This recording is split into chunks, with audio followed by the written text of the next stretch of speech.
Howdy there, folks. Welcome back to another stream with me, Fluent Code, here in the UK, live on Twitch and YouTube. Happy Friday, everyone. It's finally here. It is finally here. We are here on a Friday. Let's just level this up. It's looking nice. That's right, we're here. Friday, been a beautiful day weather-wise. It's been absolutely lovely out there. We've been having a really nice sort of patch of weather just of late. And yeah, it's been a good day. It's been a good day. And unfortunately, I have done absolutely naff all in the way of prep. I have been trying.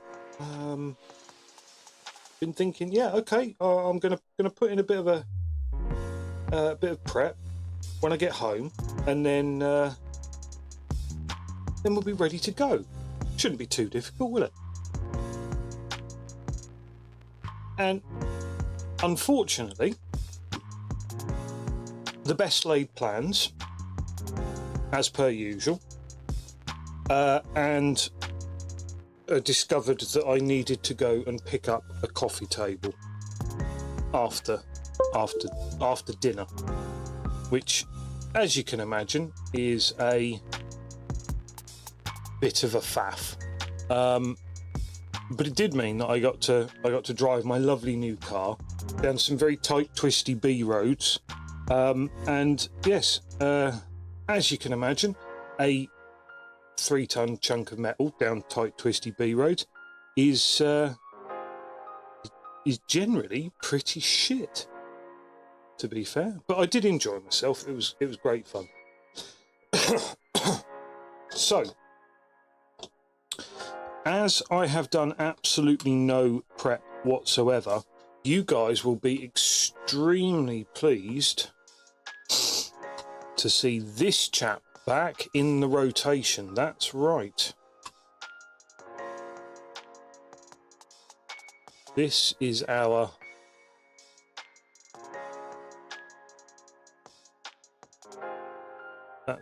This is our definition of no preparation.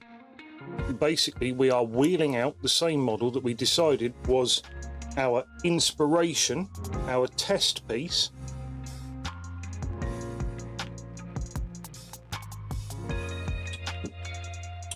Oh, that's a spicy beer. That's a lovely beer. Yeah, this is our test piece. This is our what we're working to, what we will be going ahead with from now on. So this is a Latok Elder. An old Elder, and a Latok old Elder. Sorry, I'm trying to concentrate, but bear in mind that I've done no prep.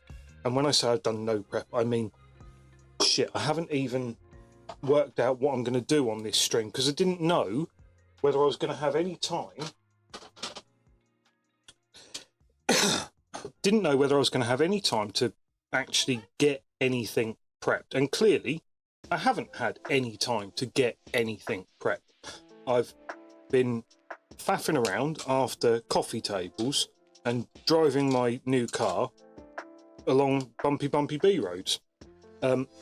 So what we're left with is no prep session. So where we decided that this is the recipe that we're going ahead with, we still actually need to do some stuff with that, as in we need to elaborate a little bit. We need to come up with a final test piece. Don't worry, I'm not going mad. We haven't finalized yet. What we've been working on so far is a good start, but it's not the final of the test piece. We do need to work out, what we're going to do on the base and what sort of recipe we're going to use for the armour, because we're not just going to do a coat of contrast paint and leave it at that. That would be incredibly lazy of me, and I know some of you will like to think of me as your lazy little miniature painter and what have you, but we're not actually that bad. I'm just trying to dig some crap out of this so that we can hopefully get this to shut properly, and then it won't all go to crap and we'll have to buy another pot, because that's Games Workshop's plan. Make a crap pot that won't close, that dries out, and then you have to buy a new one. I'm on to you, James Workshop, you filthy swine. Right, there we go. So that's now all over my hobby knife, the most lethal hobby knife I've ever owned. And there's dried up paint, which hopefully is dried up and isn't. Yep, just stained my desk again. So that closes a little bit better at the back there. You can actually prise this whole lid off. You can prise this off and then get in there and clean it out. But we don't really want to be faffing around with that. All we want to do at the moment is some... Oh, that's right. I need to keep hold of that receipt because we're going to return our pot of naffed up warg flesh. I'll hopefully try and do that tomorrow. Right, hobby knife can go up there where it's safe and it won't destroy me.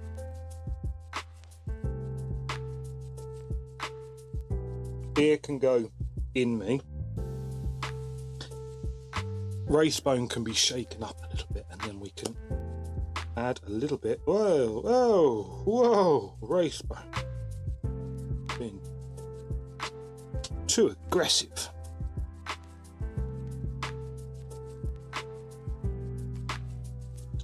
And all I'm going to do is, as we've said, we're going to finalise our sort of plans around this guy.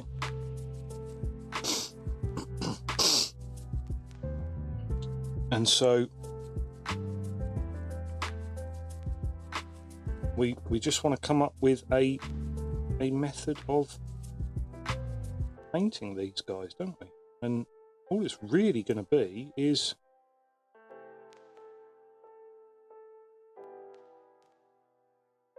a sort of regular traditional paint from now on. It's just a case that we want to get these over the line, and so we're gonna, you know, draw the rest of the owl in essence.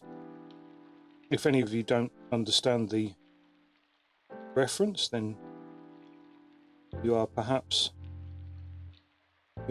too young for the channel if you don't understand the reference. But I do urge you to look it up, because I do find that one quite funny. And it is often the case with these sort of tutorials of... Oh, I've given it away now, haven't I?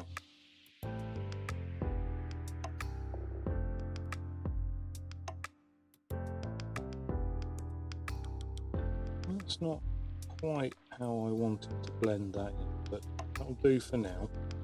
And then we'll come along and just do a little bit of highlighting on this.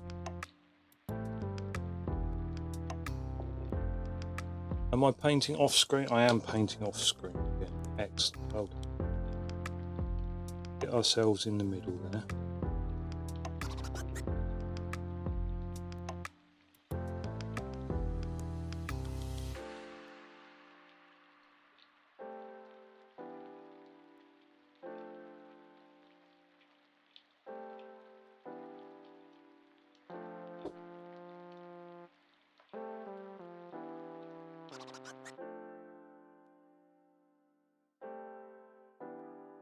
Ooh, nearly, nearly.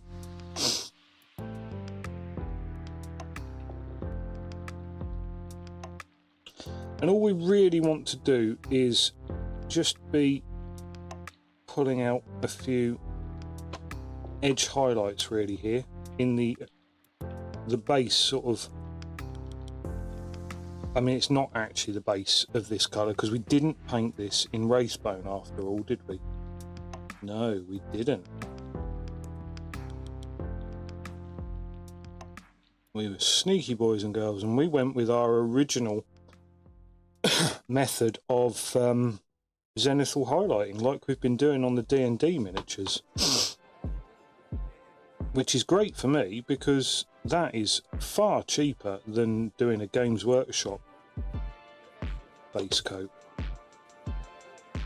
As I've explained to you, the Games Workshop method of spend 17 quid or whatever it is on a tin of spray paint just doesn't quite rock it for me. I object to that strategy. I might have to be quite careful when it doesn't actually matter because I'm not using these models in the final army because these are modern and rubbish.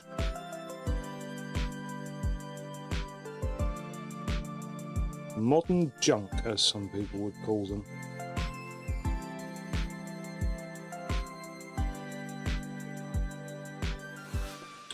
All this horrible, horrible 3rd edition style models. Can't stand them. Absolute modern junk this is.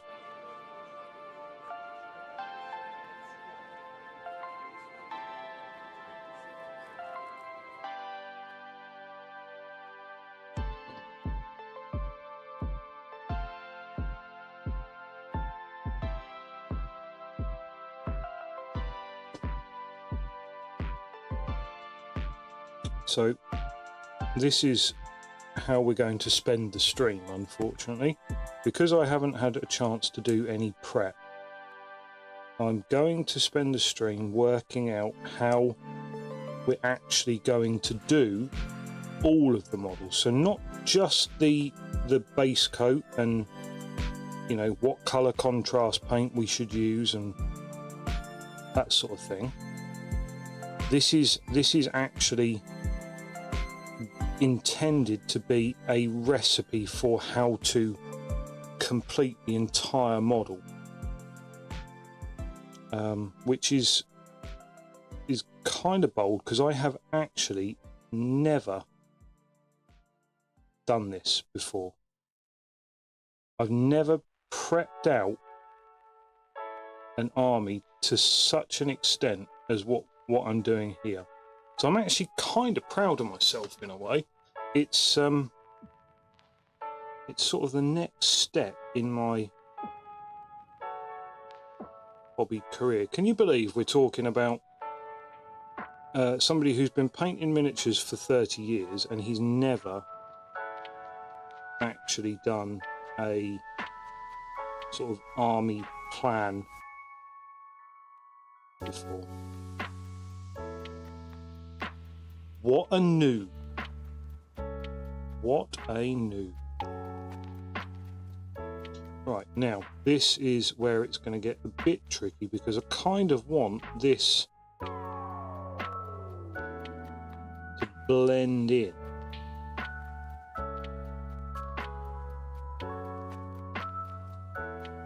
And be a little bit sort of fade to bone kind of effect.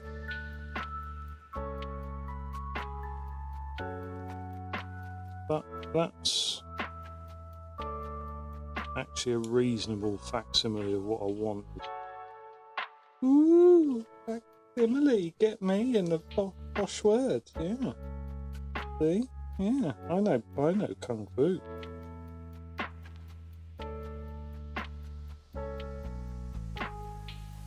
Right.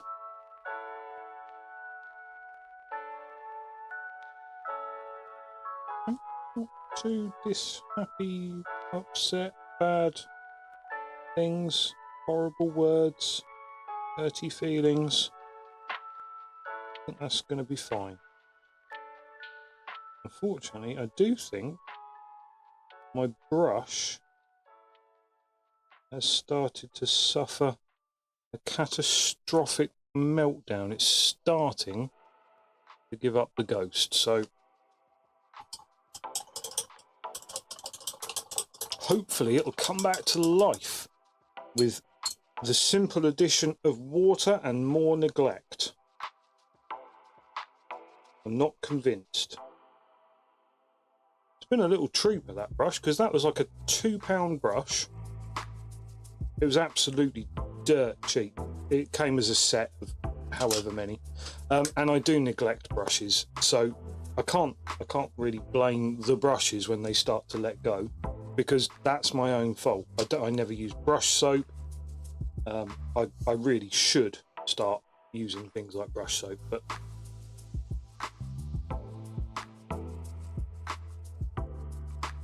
you know, that's kind of by the by, to be fair. Right, let's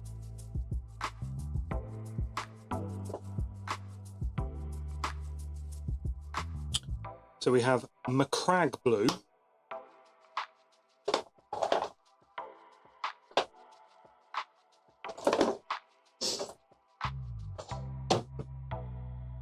excuse me for just a moment while I go and tell off my paints for not being where I'm expecting them to be.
Right, again, apologies for the blue not being where the blue was supposed to be. So we are going to need to make an effort to improve this blue. So with that in mind, we have at our disposal a number of quite interesting blues. We have lightning bolt blue, enchanted blue, Macragge blue, and something resembling ice blue. Ooh. Okay, I think the ice blue might have had a bit of a meltdown.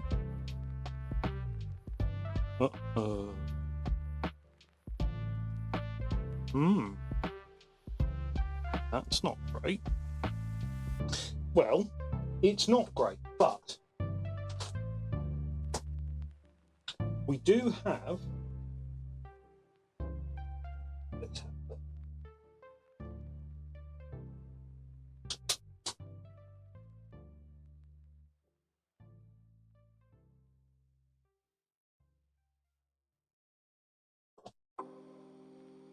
Sorry, my bad again, leaving this stream just completely unattended.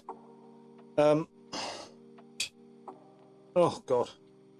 We do have our little vortex mixer, which is an absolute godsend. I need to tidy up these cables and what have you, because that's not being particularly helpful.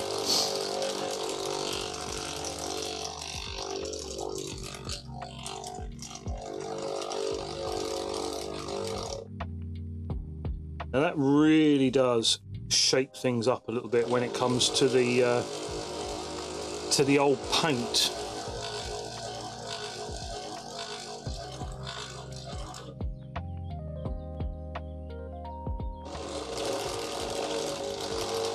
So I'm just trying to free off a little bit of this ice blue, because I think it will become quite important for our edge highlights and what have you on this, because it is a very, very nice light blue. Did I put shakers in it? I think I did, but that doesn't sound like a... That doesn't sound like a ball. What is going on with that? I mean, we've got nice thin paint to work with, but... Okay, let's have a look at what we have here. So I think we need to give these a little bit of a shake as well. So I do apologise for the noise.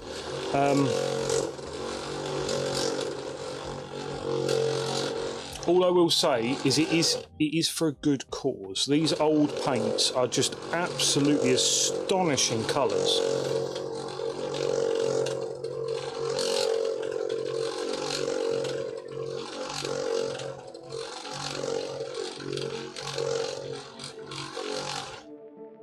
Let's have a look at lighting.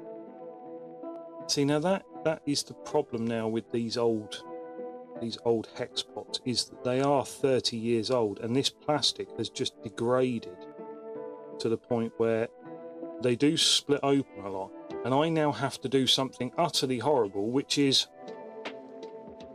pop it open. And at some point I'm going to need to look at decanting these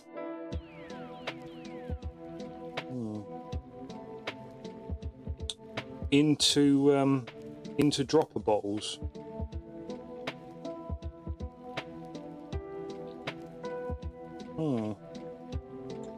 Let's have a look and just see if we can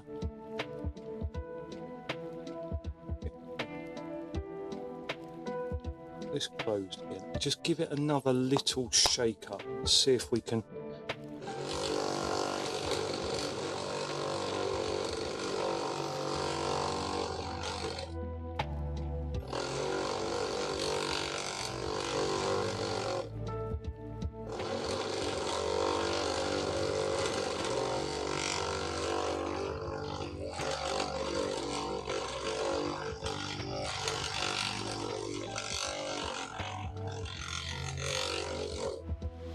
And hopefully that's going to come up quite nicely now.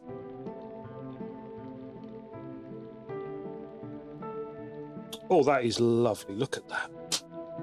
Look at that. Now, what I am hoping that we might be able to achieve here is a test not on this miniature. So I need to find which of our blues came closest to this one here.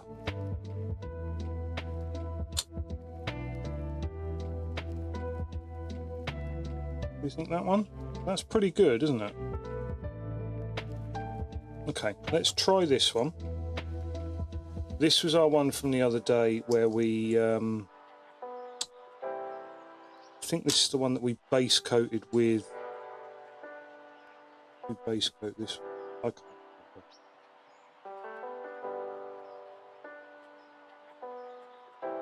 And what I want to see is how well this colour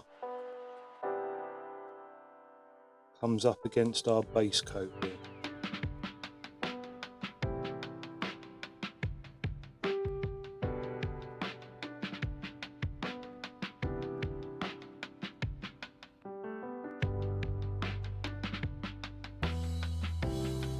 What do we think we're looking at here? Are we looking at highlight? Are we looking at basically the exact same colour as what our base coat was? I think we might be.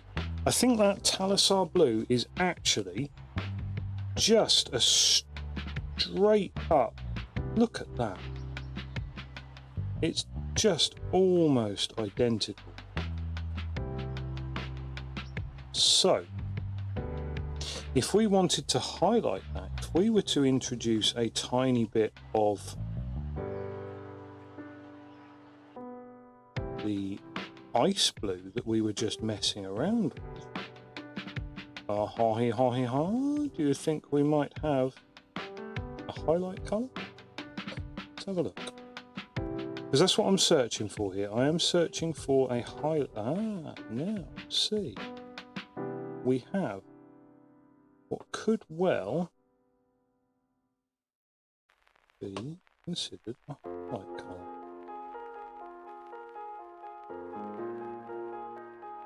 I think that's a decent highlight colour, if I'm not very much mistaken, which I could very much be mistaken. I have been very much mistaken in the past.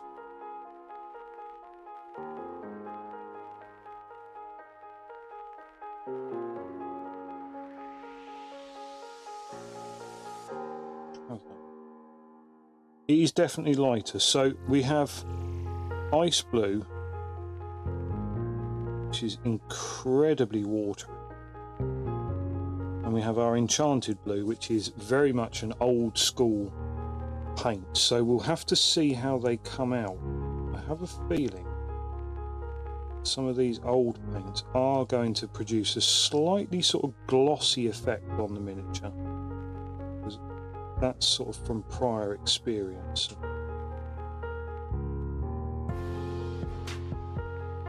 Now, this is not the chosen one. This is a different miniature that we've chosen to do this on, because we want to try and find ourselves a nice highlight colour. Which that's looking pretty good. So a little bit of lightning bolt blue and ice blue. Okay, well, it is what it is. We'll work with what we've got.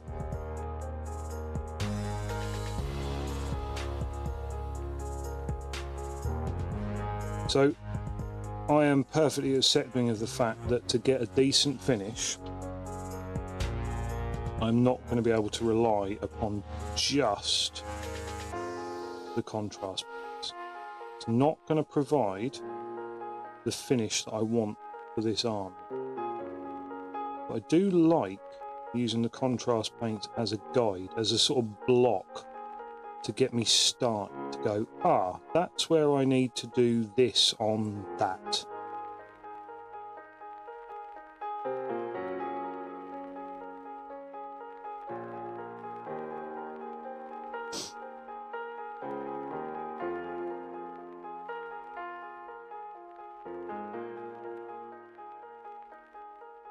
How do we think that's starting to look? Because I think it's quite a nice colour, but it is very, very similar to our base tone there, isn't it? Although it does allow us to neaten up some areas where the base tone has sort of puddled and pulled and given us a bit of staining. We don't want a little bit of staining. We want this to be quite nice and free of staining if possible. So this could be a lovely effect, a lovely finish for us. Now I'm going to need to invest in a wet palette. I have basically reached that decision that chuntering along with this old plastic artist palette is not going to cut the mustard anymore. The wet palette is going to be essential for maintaining, as we're batch painting, some of the paints and keeping them liquid while we work on them. So I'm quite pleased with that. I do want to keep a little bit of ice blue just on hand to hit another little droplet of, mix it in and just see if we can get a second tone for some even crisper highlights, because we do want this to be a sort of highlighted miniature. Now I am aware of the fact that if I do too much of this, there's actually no point in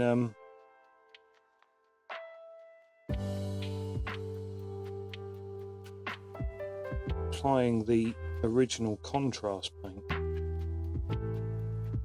But that might actually be the point. Do I need to apply the contrast paint? Should I just go ahead and paint these like a good old-fashioned boy? I haven't painted properly in a long time, so the suggestion of it frankly terrifies me. I haven't done proper miniature painting without the crutch of contrast in time. It's been a long while since I painted properly. Although I say that, a lot of what I do now is just using contrast paint as a little leg up rather than a full-on crutch. And I think maybe I might have it in me go and paint the model properly without using it. Should we try that? Should we try painting a model without contrast paint? Who would have thunk it? So what would then be our go-to? Would it be paint the model with Enchanted Blue and then start building up our highlights? Is Enchanted Blue the right colour to start from? Should we start from Macragge and work our way up and use Enchanted Blue, so Macragge right in the shade colour? I think we could. In fact, I think we could try it out on this model. I think what we could do is we could put the contrast paint down and then hit it with a incredibly watered down shade of Macragge Blue to give us some recess shading. That would work.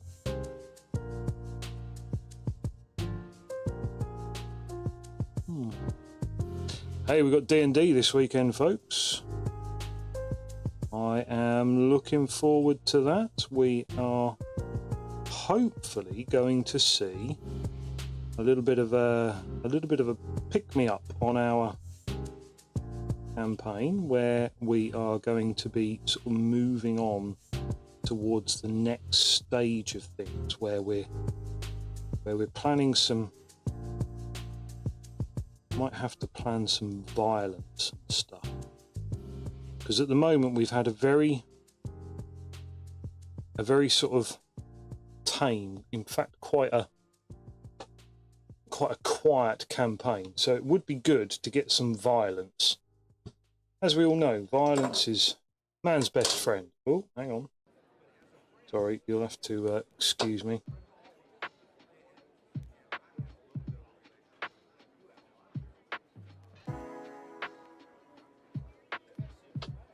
Right.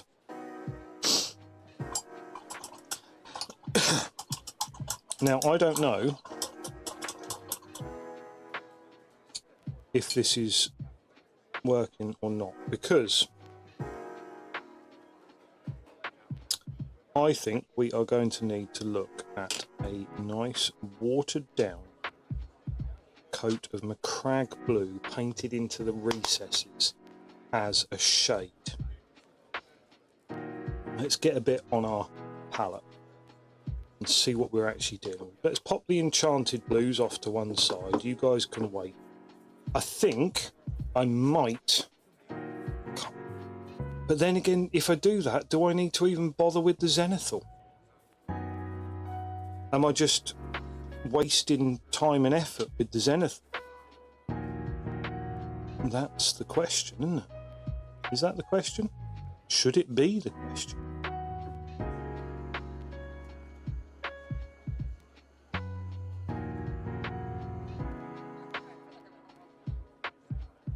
Right, this is going to be quite watery paint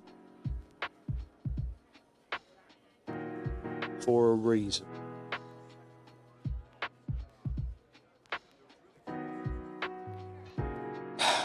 Wish me luck, folks. Wish me luck.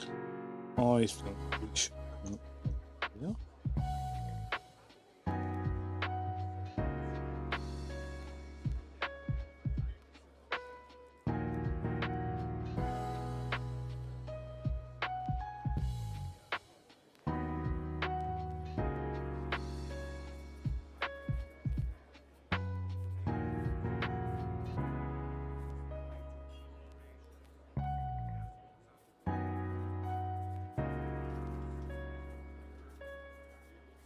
So is that what I'm going to try and do here? Am I just going to try and paint everything with a slight overpaint of a very, very watery Macragge blue? Still quite a lot of pigment in that Macragge blue. Looking pretty blue.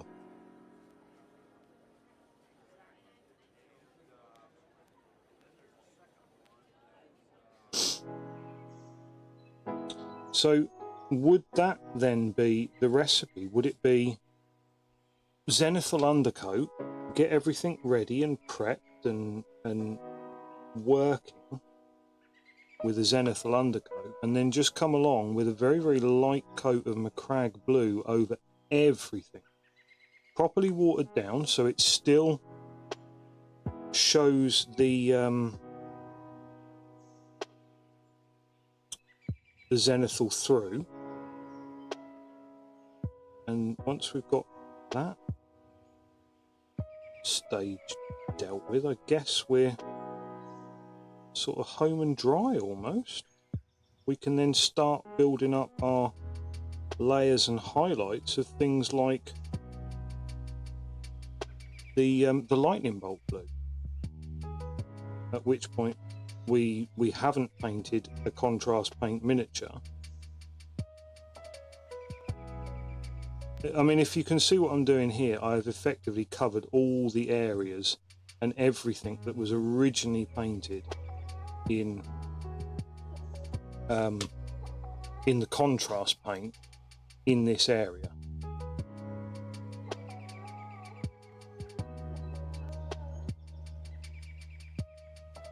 Kind of making a sort of blue glaze to paint over everything.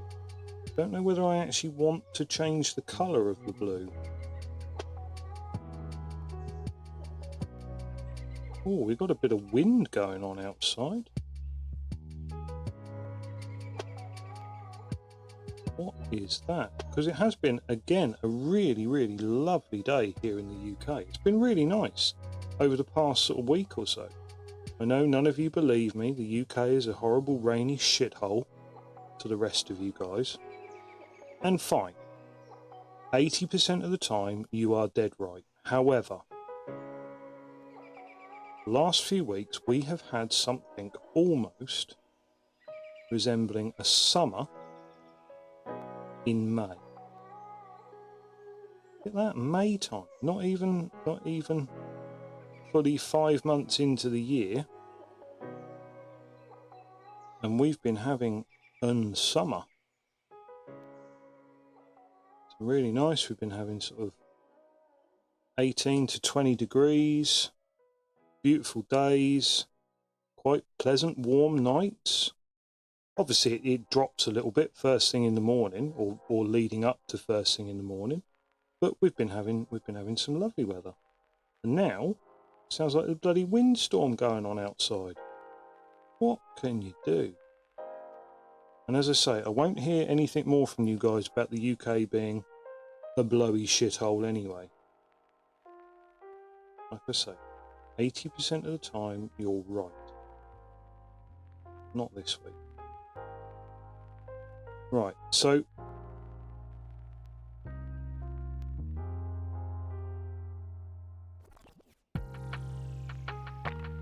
I don't know if I've effectively just reverted this back to a regular painted miniature. which I don't mind doing, because it'd be nice to actually think that I've gone back in my painting style to being able to paint something without the frowned upon crutch of contrast paint that everyone so seems to hate.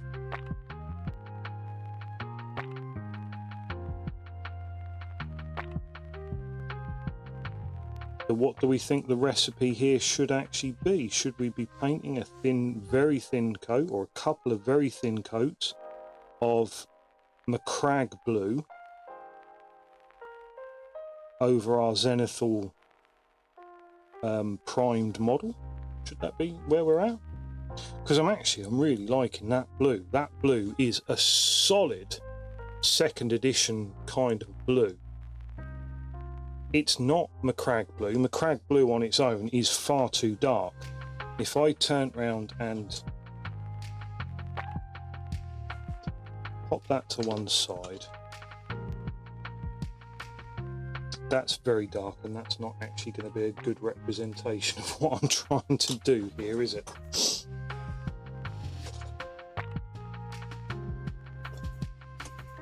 I know this is a little bit unfair because, again, we thought we'd popped the Wraithbone primed miniatures. They were done. They were, we weren't going to be looking at them. We weren't going to be using them. But I just want to see if I can improve upon using the contrast. If I don't have to use the contrast, I would feel like I'm being a better painter for it.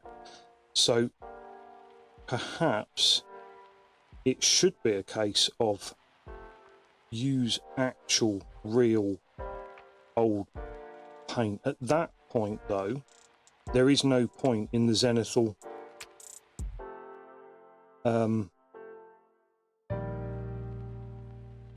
prime, because the paint won't be thin enough to show that gradient through it. So we go back to base coating normally over a standard primer. Whether or not we use white primer, we use black primer, who knows? Which one? Oh. See, I've never, it's never sat right with me using the black primer. Black primer came in right at the end of second, early third, and suddenly there was a sea change in I don't even recall whether they explained it away, whether they went, oh, by the way, we've decided that actually all of our models should be painted with a black undercoat, or whether it was simply the fact that the new grimdark that they wanted to portray had to be painted with a black undercoat, otherwise it looked too light and bright and shiny. But I don't know that they ever actually explained what they were planning to do, whether they actually ever explained and said, look, we've switched the aesthetic of Warhammer from this weird and wonderful colourful 80s thing that we had going, and we've switched it up to new, dark, grimdark. Bleh. And your Ultramarines will now have gold trim rather than yellow, because reasons. And you know the codex that we love to blather on about, Reboot Girly Man and his incredible invention that enabled the Marines to split themselves up and no longer be a threat to the entirety of humanity, because there were no more legions, because they were split up into chapters, which were then split into companies, and they all had their own company colours. Well, bang, now you've got to deal with gold, motherfuckers. So yeah,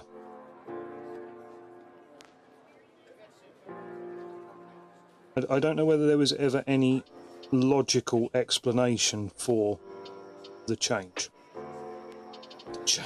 like it's some kind of menopause. I was never particularly comfortable with black as an undercoat colour. I might have to go back and see if I can identify the first sort of White Dwarf article where that transition was made. But just not for any particular reason, not to call it out or shout about it or anything, but just because I think it would actually be bloody interesting to see how long ago it was. I'm sure they brought it in right at the end of second. I'm sure it was before they actually launched third, but I'd need to double check. And like I say, I don't know if they ever actually even announced it. If they ever said, by the way, we're all switching to a black undercoat.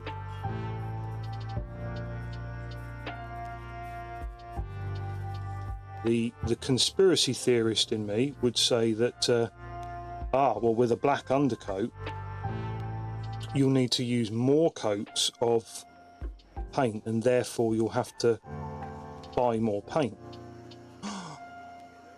No, you don't think that was the reason, do you? We can sell more paint. Do you know, I always liked the story. I don't know whether it's an urban myth or something along those lines, but I always liked the story of the man who went to, I don't know whether it was Colgate or just a toothpaste manufacturer, and they said, I know a way to increase your sales by 20%. I don't know if it was 20% or another figure, but 20% works for our analogy.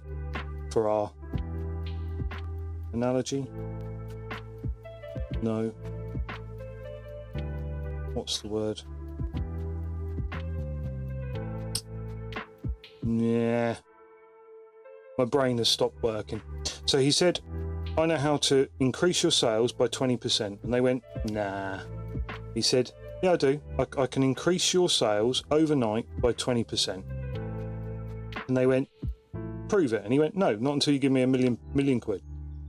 And again, I don't know if a million quid was the actual monetary value involved, but it was quite a sum of money, because obviously 20% increase in sales was almost unheard of. There's no way that you could do it.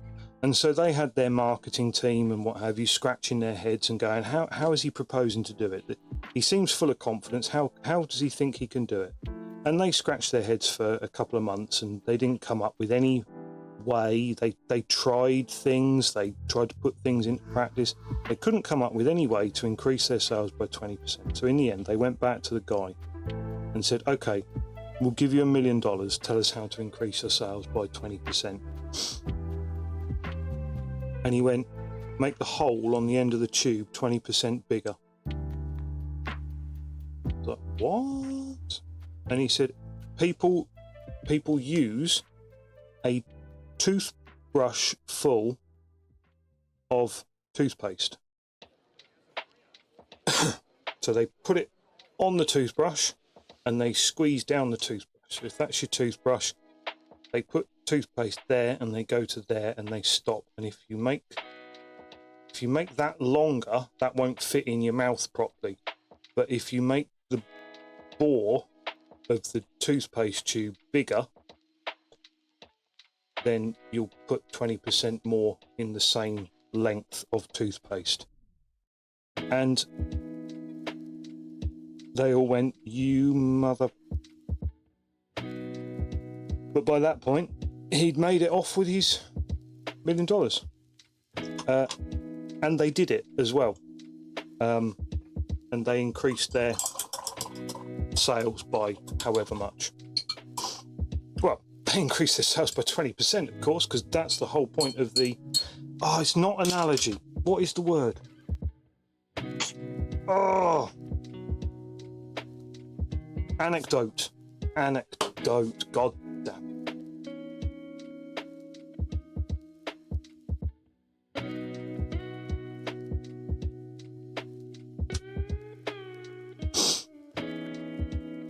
Right, so we've got a thin coat of Macragge blue on there now.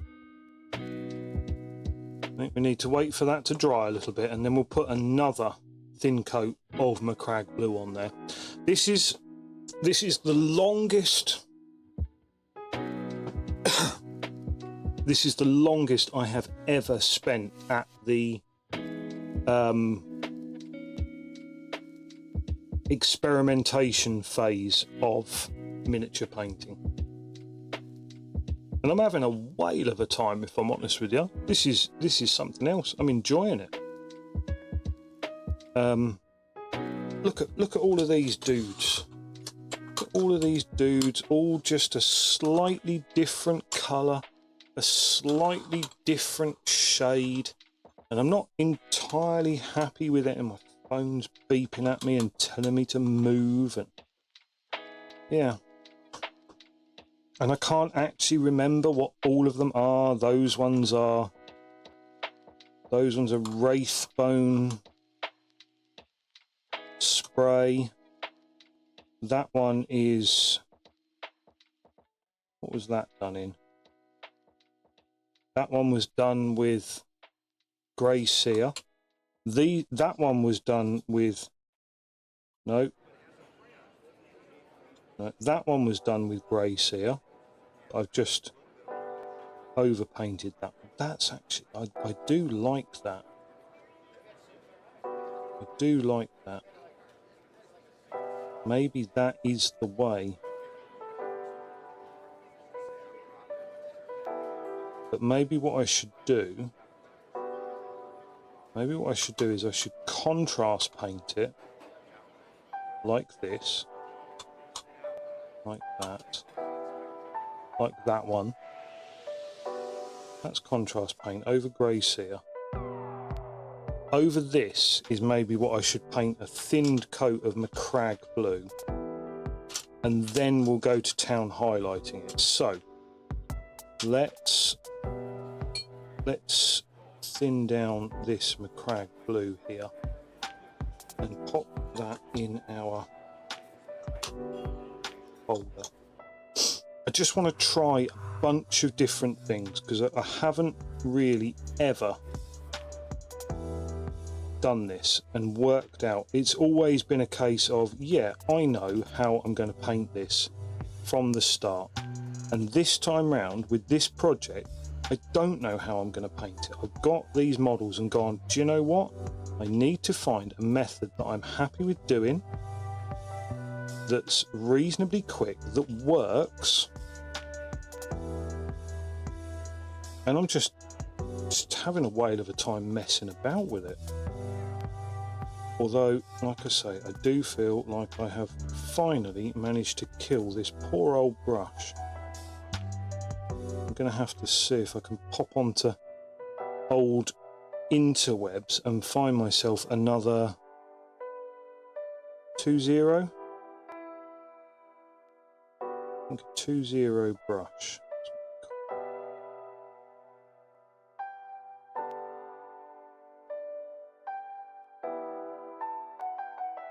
Right.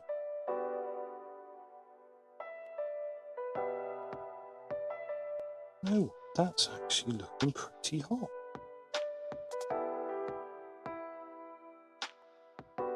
So we would simply go right on ahead and slap on the old contrast paint. Do we need to zenithal it? I don't know that we actually do.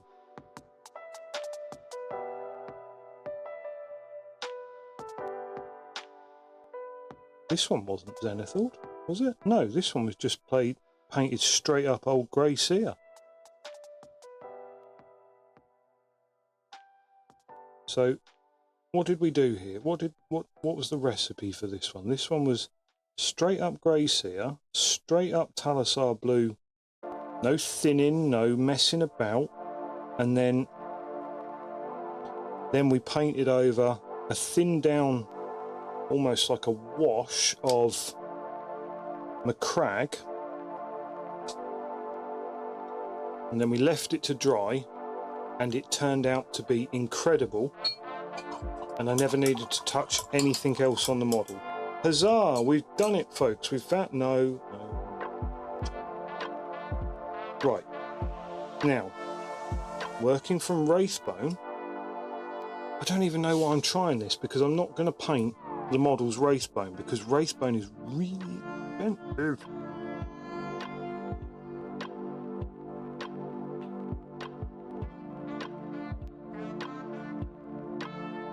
I'm sorry if I'm being a bit of a cheapskate, but it is really expensive. It's like stupid amounts of money per can, and I'm not.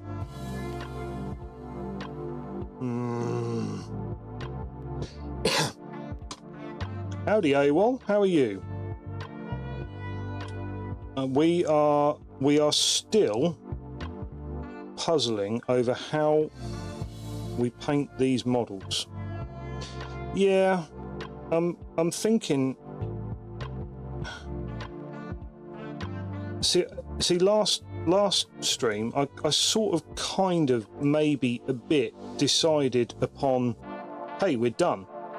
This is a great model. I'm happy with this.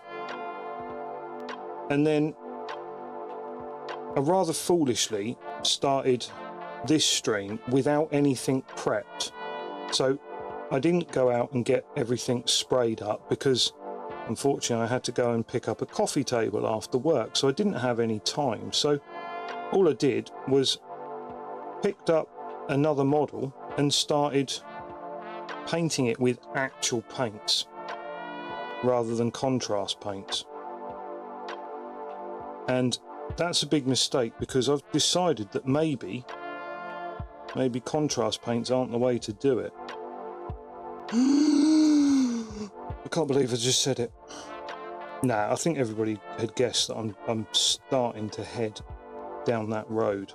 So I'm just trying to see if we can actually make a recipe for painting this normally, without the crutch of the hobby cheat of contrast paints. So we are working away with the limited selection of blues that we have, and I've got Macragge blue here, and I'm just going over this guy, which is a Wraithbone primer, and I haven't bought Games Workshop primer in a long time, and I was thinking, oh, you know, last time I bought primer, the reason I don't like Games Workshop primer is because it's like £9 a can, and I looked and it's gone up to like 15 to 17 quid a can, and I'm like, yeah, that's a bit much for a budget orientated hobby stream. Let's see if we can maybe come up with some other solutions. So I have tried my normal Zenithal Prime and contrast paints, and they were looking pretty good, and I've tried the contrast paints. I've put washes of normal paint over them. I started highlighting it up, and I went, if I'm going to do all of this, maybe I just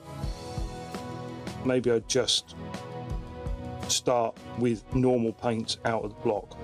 So I'm still giving them a fair shot. I'm looking at contrast paints covered with a quite a thinned wash of Macragge blue, but if they don't stand out as being amazing, then I'm just gonna bite the bullet and actually paint like with actual paints for the first time in like 10 years. So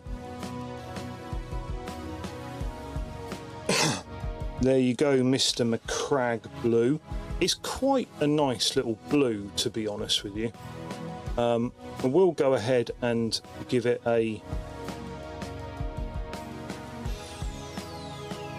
$32. Oh,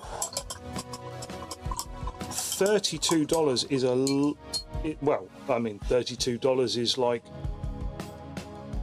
$32. It's like 25 quid, which is a good old chunk of money.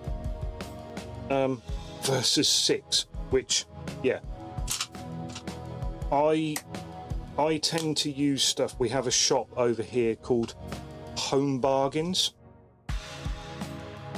and I buy black and grey primer and silver primer for £2 a can, and that's what I've been priming the D&D models with. Really dirt cheap stuff. The whole intention of painting the D&D models was how cheap and how quickly can we do it. And I really do feel like the first lot of models... Hi there, Soren Lol, welcome back to the chat. You did your first base coat today. Oh wow, tomorrow painting, excellent, glad to hear it. But yeah, I mean, I've been really impressed with the contrast paints on the D&D miniatures because they're simple, they've got quite a bit of texture, they actually work quite well. You slap on a couple of different contrast paints and then you pick out some details in bone or red or white or whatever. So that's really worked for me. Unfortunately, Citadel Miniatures, you know, Games Workshop stuff, is probably going to require a little bit more detail without looking terrible. So this is where we got to with the contrast paints. Yes, that's where we got to with the contrast paints, and I have highlighted up the shuriken catapult. Not completed, not finished, but it is highlighted up a bit. We got quite a lot of staining here on the back, which I don't think would be possible to avoid because of the way the model sits once you've painted him. That naturally coalesces the paint there. But that was the recipe that we came to for the yellow and the blue, and I've maybe just decided that I'm not happy with that. So I've tried out a couple of different things. This is contrast paint with a wash over it of Macragge blue, and I'm like, actually, that slaps. That's looking really nice. Because the Talasar blue is quite powerful, and then having the really thinned down regular paint over the top, that I think looks pretty damn good. And we did the same thing here. No, did we? What did we do? This one we'd highlighted up first, and this one we just took the base contrast paint and just slapped the coat of Macragge blue over it, and I love that. I think that actually looks like quite a second edition paint style already. If you came in there with just a couple of layers of highlight, that would look really, really nice if you ask me. So I think that might be what we're leaning towards now.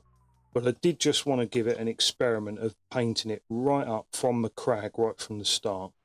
But I don't think that is quite as powerful. What about painting it Macragge, then hitting it with Talasar blue?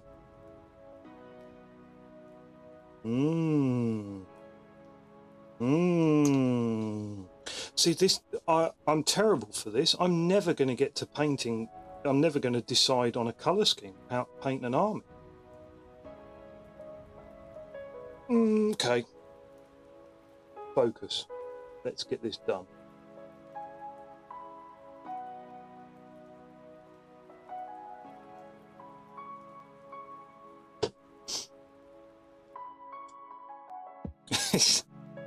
It's yeah, it's quite interesting. I think that works.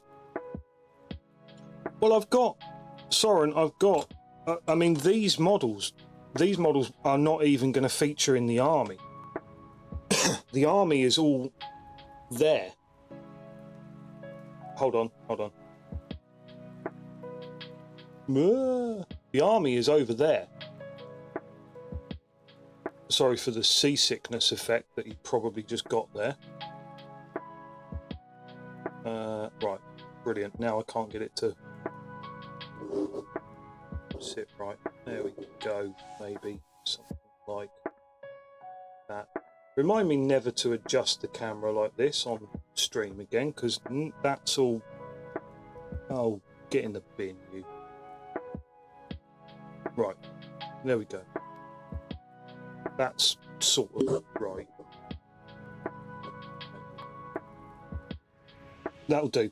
So these guys are never actually gonna feature in the army anyway. I'm literally just using them to bash paint over and find one that works, and it's it's actually a really fun process. It's frustrating as all hell, because I'm sat here going, I'm never gonna figure out how to do this, but at the same time it's actually really good fun. As soon as I do find a method, all of those guys are going to get base coated. That's me pointing over there. All of those guys are going to get base coated, and then we can crack on. So, you know, so as an experiment, now that I've painted, I've just put 2 coats of, I'm going to have to let that one dry a little bit. But maybe I should, I have at least one more that we can mess around with. I'm just wondering about maybe putting a coat of Talisar, putting a coat of Macragge blue on, and then putting a coat of Talisar blue over the top of it. Don't know what that might achieve, but I don't think that would achieve anything. I think the Talisar blue has to go on first, like this. I am actually really liking that, and I think so. This one was done with, yeah, no, this one was done with the Zenithal Prime of Grey Seer over black. I'm not happy with how the yellow came out on his head, but that's by the by. I can pick a different yellow that I do like and go, yeah, that's the method that we're using for the yellow. Probably something like that.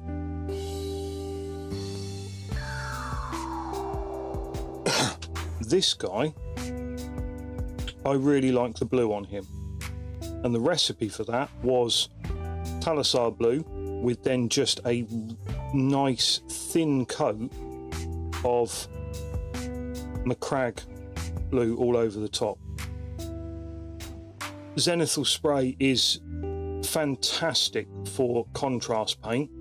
I don't think it necessarily holds up for normal paint, because I don't think we make our paints thin enough, and if you make the paint thin enough that it's gonna show through, there's not enough pigment in it, and it separates out. But certainly for contrast it works really, really nice. I do like the effect. So let us proceed to get a decent brush, and we'll run a couple of highlights over this one and see where that leaves us. Yeah, I think that sounds like a reasonable plan. We'll let all the other ones dry. We will paint, we'll pop this guy on here. See, that didn't take 8 seconds. That's an in-joke, by the way.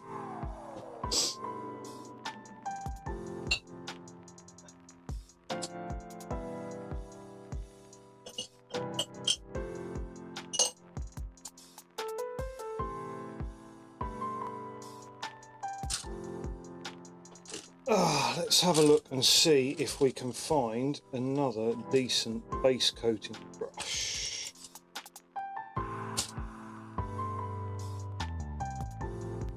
That's going to be terrible.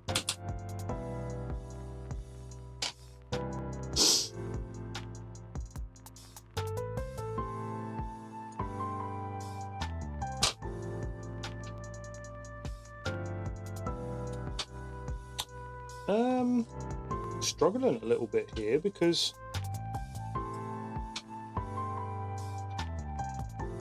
I think that might have been my only 2-0 brush, which I'll be extremely frustrated by if that's the case. I will check that out in a moment. So in fact, Soren, let's have a little check of that right now just to see what we're looking at. Looks good to me. Actually, yeah, you are a little bit spotty in places.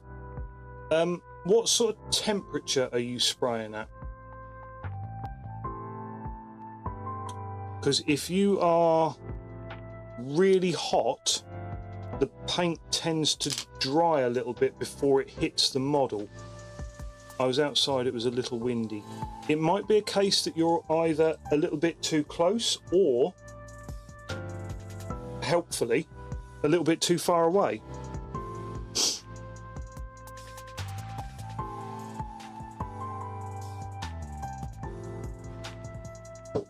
Usually when it goes where it looks a bit dry and spotty like that, it's because you're a little bit too far away and the paint has actually dried before it hits the model. So it doesn't, when it hits the model, it sits on the model rather than spreading out and using its plasticity to create a sort of self-leveling effect. It's a little bit technical, but it's also no, I think it's probably a case that, yeah, a little bit too far away. Maybe bring yourself or bring the can a little bit closer to the model, and I think you'll probably be all right. They're looking good. That Chaos, is it Chaos Marine? Yeah. Is that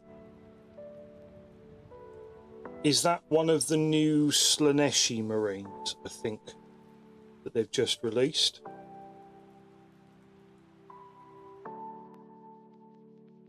Now, am I going to use... It's miniature of the month. There's a miniature of the month? Okay.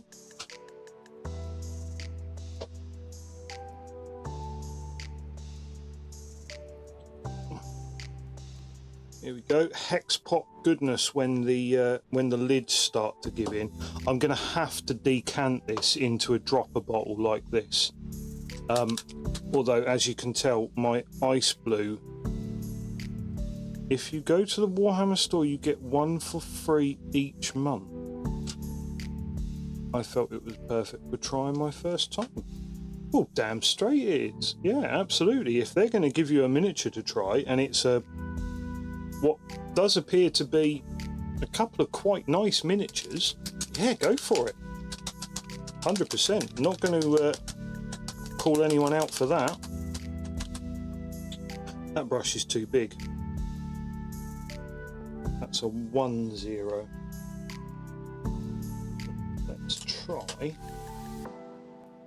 Let's try this. Haven't used one yet. Right, so we have Lightning Bolt Blue, which is a blast from the past colour.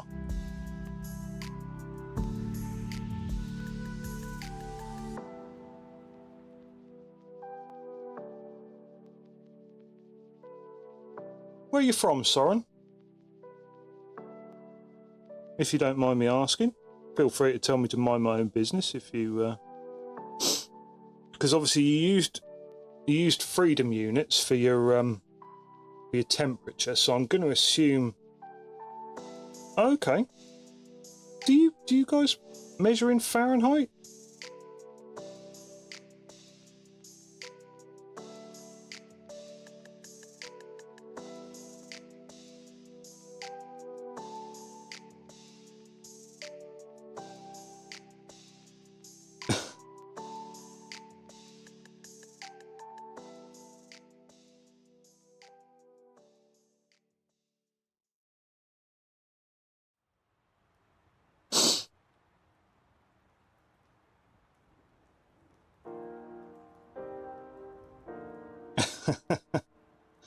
Soren, I am from the UK. I'm from Great Britain.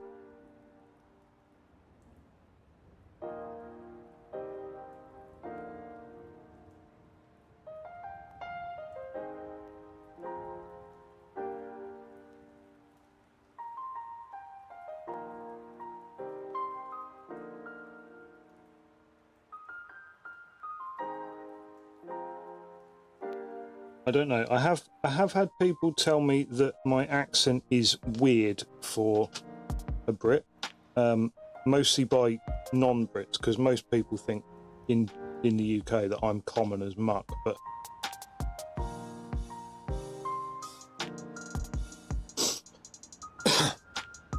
yeah, I mean that's fair enough. To be honest, it is an American website, and we do predominantly have to put up with the freedom enjoyers. I'm jesting, I'm joking. I have so many words that begin like that.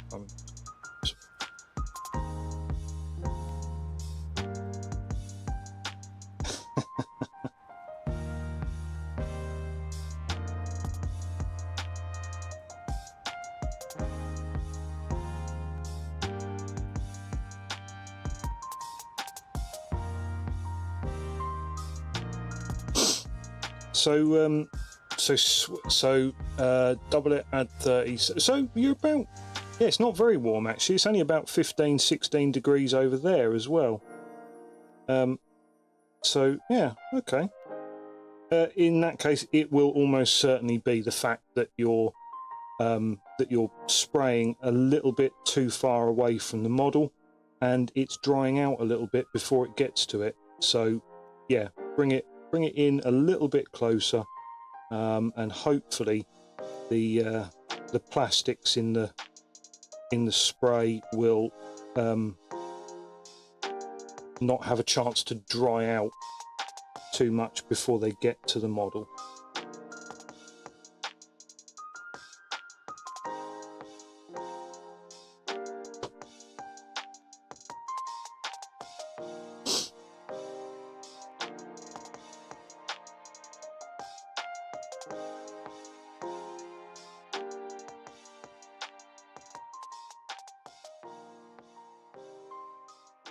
Okay, so this is straight up lightning bolt blue. It's a very old Citadel colour, as evidenced by the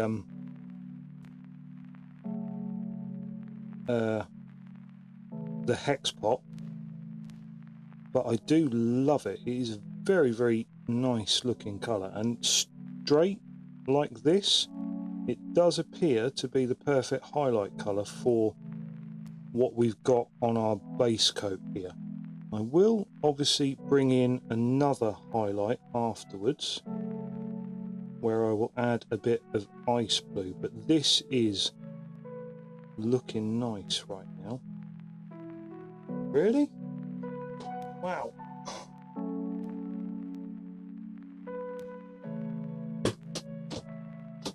I'm going to close that window because it's actually starting to blow a gale. Not only did you try on miniatures that you don't care too much about, but also you didn't have to pay anything for them, so that is a miniature win if you ask me. I'm not sure that they're going to let me walk into a Games Workshop and just have free miniatures. Although I suppose one of the beauties of living in the UK is that even if I drive to the next town over, it's like 40 minutes away at most to get to the next Games Workshop.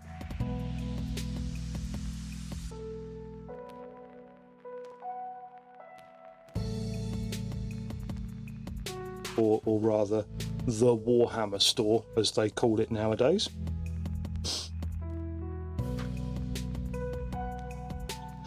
So, AWOL, how is that crazy, not Gundam, but still Japanese mecha style model coming along, because they are something else. I like them. I think they are really cool. As I said to you before, I think they remind me of either Conflict or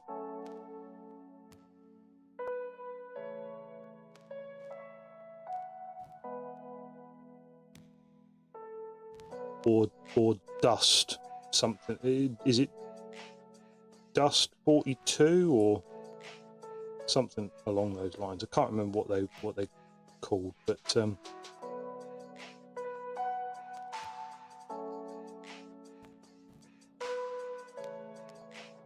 yeah, that sounds like a good call there. Good advice.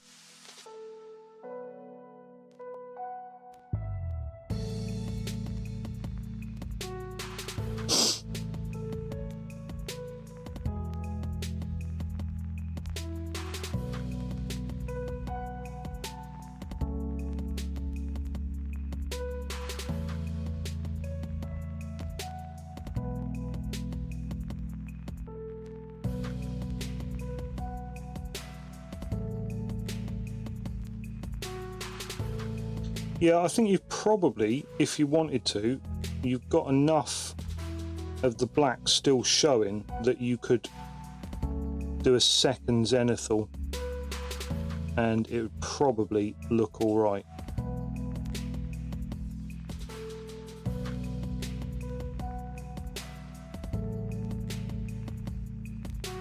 These panels on his legs, I'm not highlighting them, I'm actually sort of base coating them again in this new colour. But I'll tell you what, that colour there is looking a lot sharper now. It's just a shame that that is now contrast paint, thinned down normal paint, and then at least probably 3 layers of highlights, I reckon, by the time we're finished. But I think I've possibly made the decision that this is not going to be a quick slap together slapdash 2nd edition army. I'm going to take a bit of time over it. Okay. I did actually once get a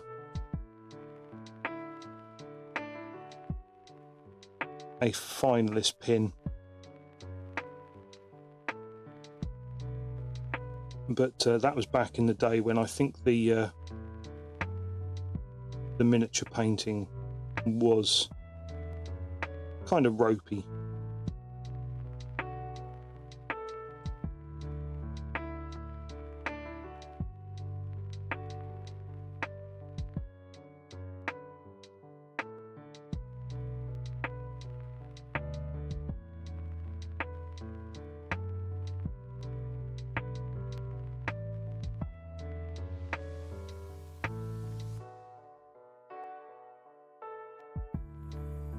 Maschinenkrieger. Is that the name of the miniature, the model set? Because I think I might have to actually have a look at some of those. You did say that was quite a rare one, wasn't it? Quite an old rare set. I mean, it looks like it's sort of straight out of the probably like 50s or 60s. No, possibly not. Possibly a little bit later than that. 70s maybe.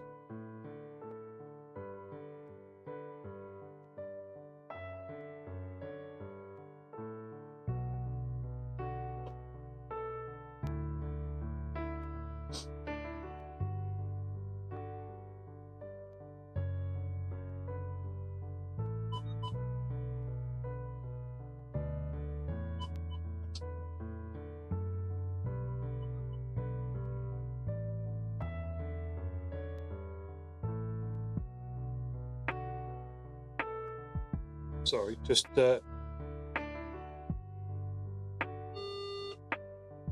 excuse me. Just turn off my my little portable radios there that are deciding to chuck out noise. Almost no reason. Yeah, you need to bring it in a bit closer. Yeah, arm's length away is sometimes a good starting point, but if you kind of need to learn to be able to judge. So some days, some temperatures, some humidities, you will actually have to be that sort of distance away in order to get a good spray finish. But often, if you haven't got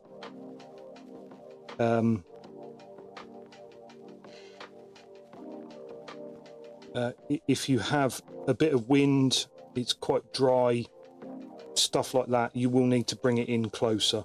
I will often spray from yay far away, about 10-12 inches away.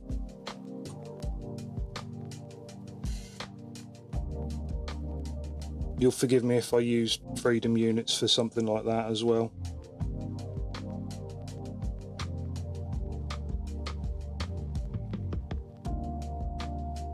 Right, I'm actually super pleased with that colour.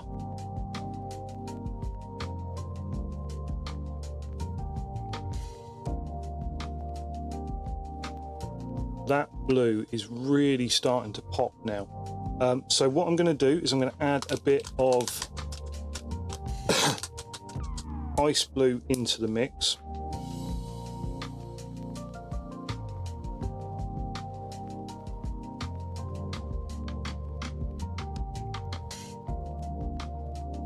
I think I might need to find a new ice blue if I'm honest with you.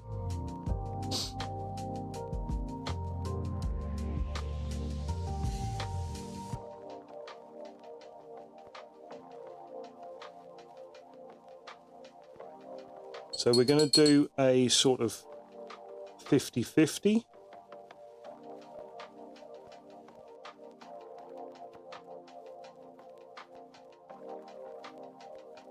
With the lightning bolt blue and then the ice blue. I'm going to try and keep this quite crisp because I am going to come back with a final coat of, I'm going to try and get this on camera as well, a final highlight of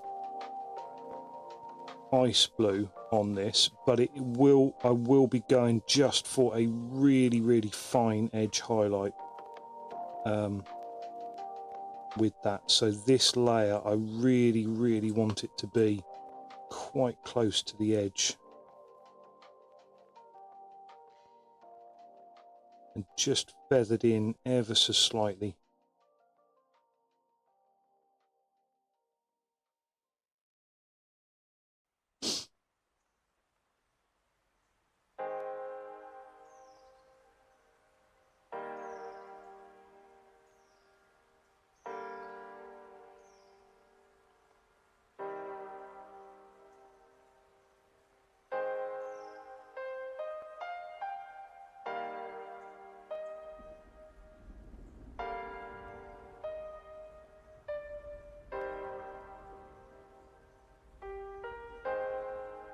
And then, of course, what I'm running the risk of now is it all just drying because, again, I desperately need to get hold of a wet palette. I went to my friendly local game store, but unfortunately he's in the middle of updating his been living in Sweden for 10 years. Joke.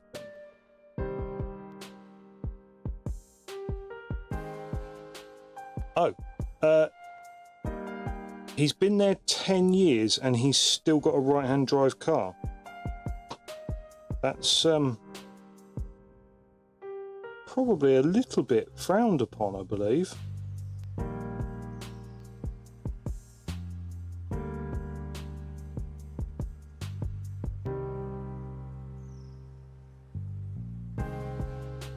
But yeah, I can imagine it was I mean, I have driven a right-hand drive car in Europe where, you know, you're driving on the right for the main part because we're the only country over here which drive on the correct side of the road. But yeah.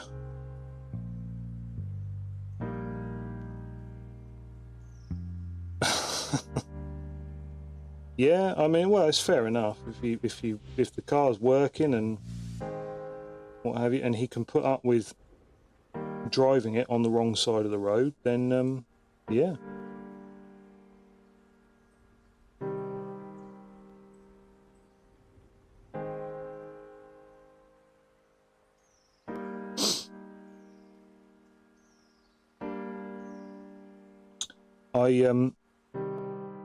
I took our small family car one year to go to Disneyland, and the French are a very different style of driving. The roads were absolutely beautiful, really, really fantastic roads, because it was all toll roads. And while you're on the toll roads, they're paid very handsomely to keep them in good condition. The rest of the French roads were absolutely terrible, and I mean terrible. You've never seen potholes like it. It's almost like it was as like an encouragement to get people to go on the toll roads. And on the way back, we sort of popped into Calais before getting our ferry back, and the roads in Calais were absolutely atrocious. But when you're on the toll roads, the French drivers, although they're sort of average speed toll roads, so if you pass through these sort of speed gates too quickly, not like a speed camera, but if you get to it too quickly, so it takes you 4 minutes instead of 5, then you get a fine in the post. But they will roar up behind you doing like 140 kilometers an hour, and I'm there like at the speed limit overtaking somebody, and it's like, nope, get out of my way, and they then drive like 3 inches off your rear bumper, and it's like, yeah, okay, that's pretty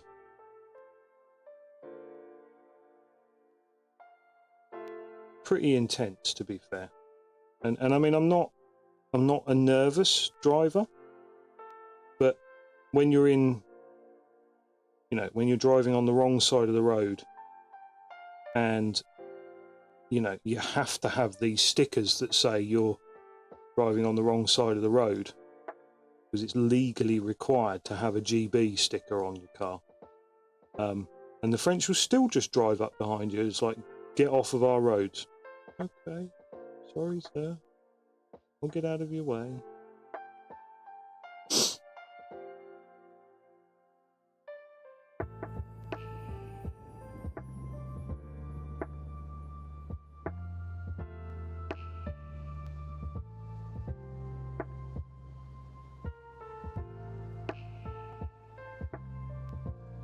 I don't, you know, I wasn't there to prove my driving prowess or anything.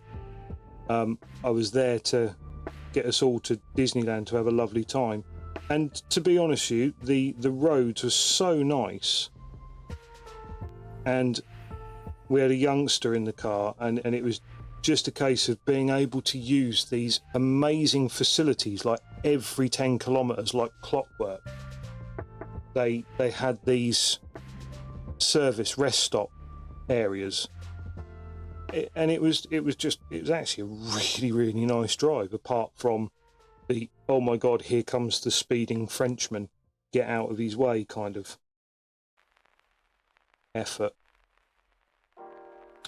I really feel like I should have gone for perhaps a texture style highlight on this undersuit to differentiate it from the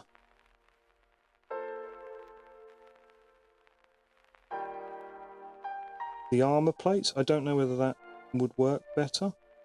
I mean, you've only just got to come in with these little scratchy, stipply type highlights, and you start to build in a sort of texture to it that looks a bit like cloth.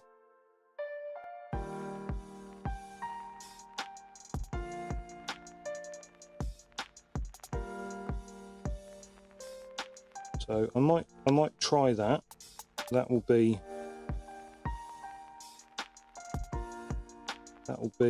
on the next one for sure, I think.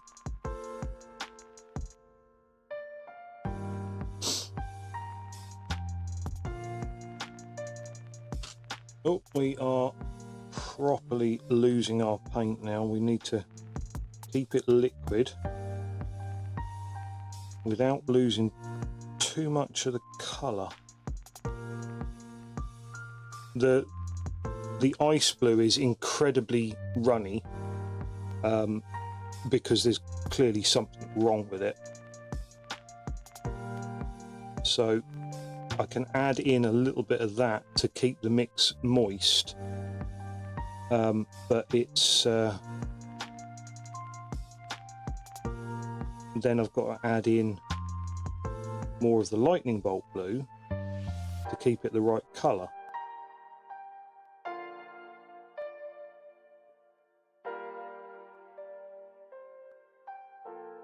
Maybe I should be doing this, maybe I shouldn't, because there's not actually an awful lot of the undersuit that looks like cloth here. Like this whole greave, yes, you've got these pads on the back of his leg and you've got a knee pad, but the whole thing looks like an armoured greave, doesn't it? Very form-fitted armoured greave, but an armoured greave nonetheless. And even his shoes look like armoured.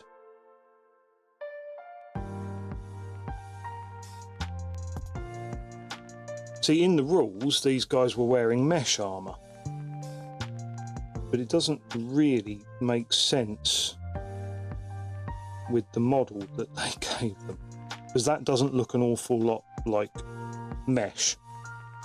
Some of the other Guardians were actually wearing a sort of chainmail, which you very easily describe as a mesh armour. The idea of mesh armour was it's like thermoplastic links that have a reaction to kinetic impact, and they form like a hardened area in response to kinetic impact, and they're actually supposed to be quite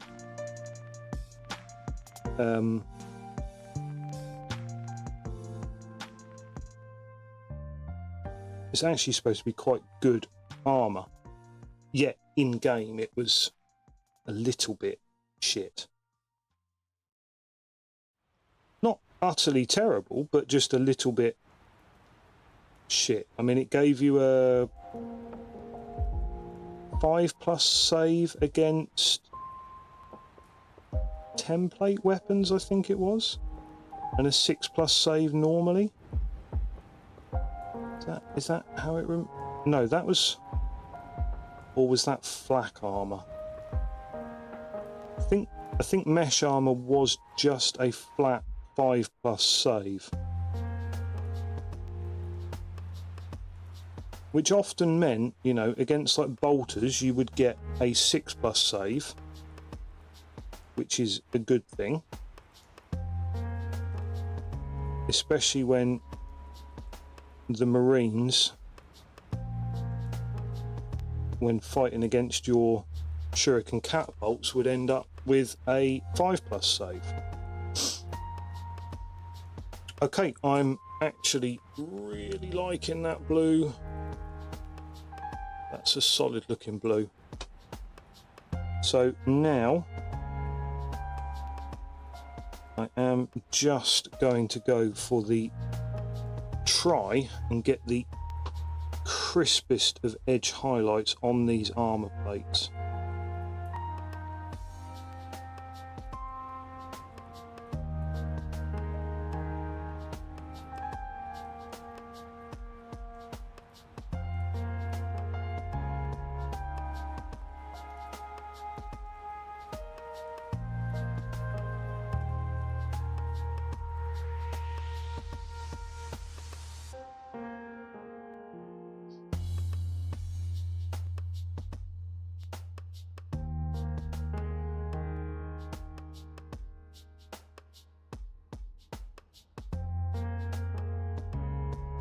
that's a mistake there. I'm not going to do that on the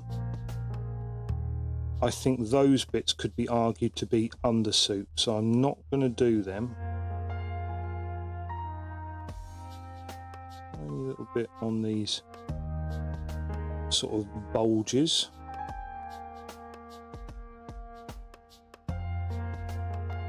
We're going to do them as part of the armour colour.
Okay, not looking too bad. I'm happy with that.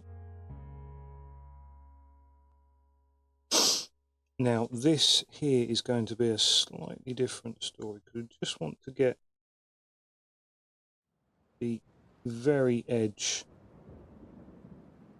of these details without doing too much more, and then just the tiniest little whisper along here of edge highlight, because otherwise it will look a bit weird along here.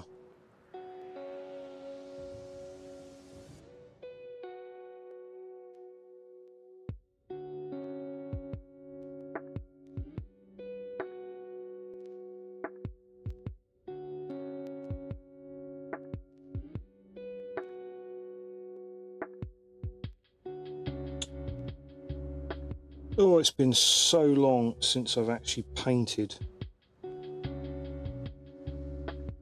and done highlights on a miniature.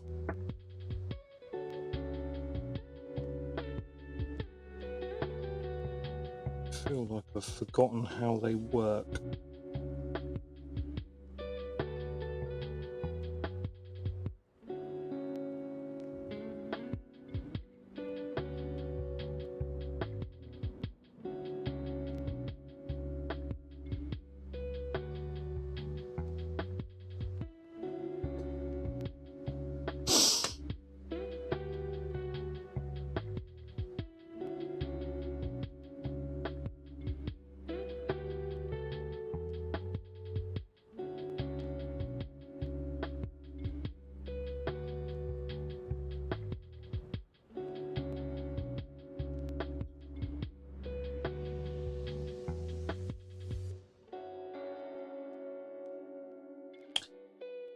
So I'm going to leave these bits on his upper arms, or should I do them? I'm just going to keep it to the very, very scratchiest of little tiny marks on his undersuit here, just to try and give it the merest hint of highlight, because I don't want to go any further with that, because I think it will start to detract from the actual armor plate, so we'll just stick to the armor plate now.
What? That almost...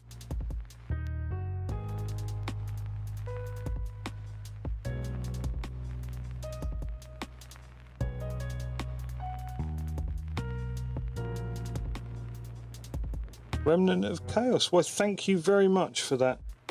I mean, I don't actually know how to respond to that. It's kind of, you know, you want to believe it's true. Do you have any source? Welcome to the chat. Thank you very much. I appreciate that. I actually, it's a great way to introduce yourself.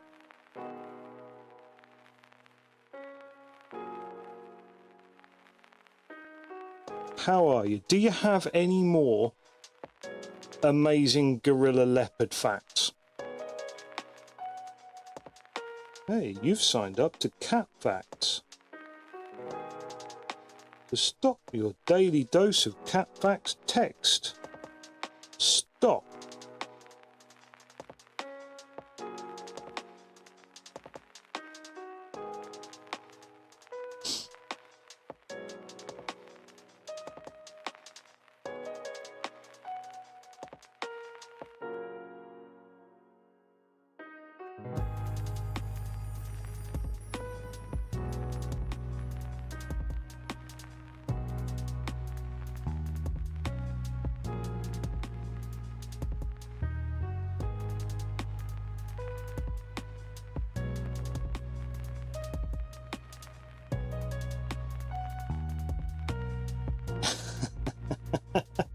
you have source. Oh, amazing, brilliant.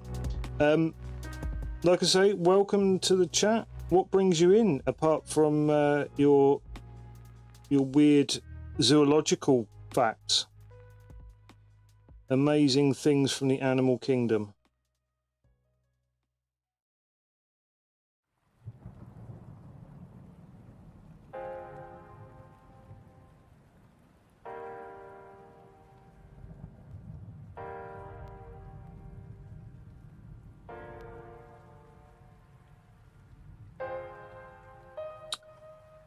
Do tell. What? Well, I mean, if you want to relive the trauma of writing your thesis, what is it on, if you don't mind me asking?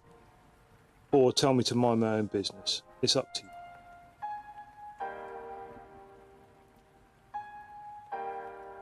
I promise I won't steal whatever it is the impact.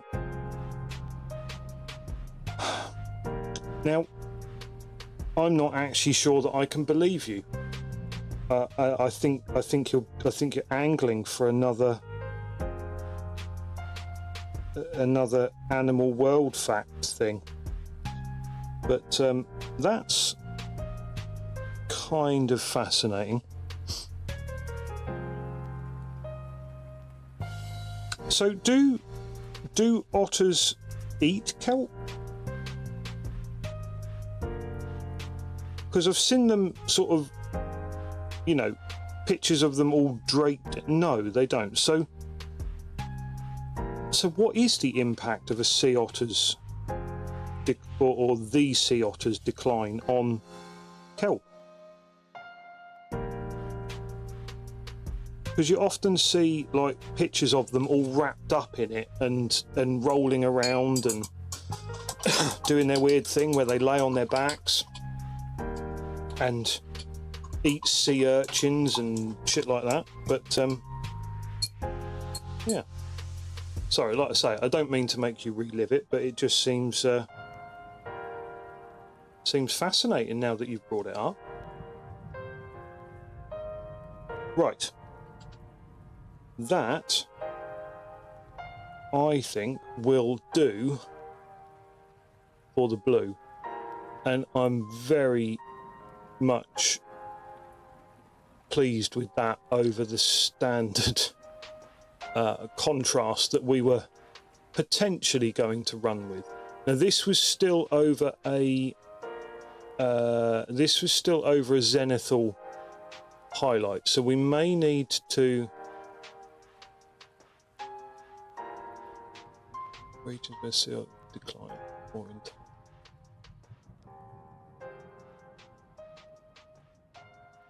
Of course, it's the urchins that are the problem.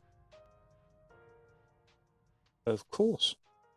I mean, I said urchins. I said it when, you know, the sea otters are sitting there eating the urchins, and I never made the distinction. I never made the connection. See, you know. Right, I'm actually really pleased with that blue. I think that's a world apart from the contrast painty kind of mess that we were dealing with before. That is the one that we had almost decided to go with, and that is the new. That is the new recipe. So now all we're going to need to do is figure out a way that we can make that yellow pop a bit more.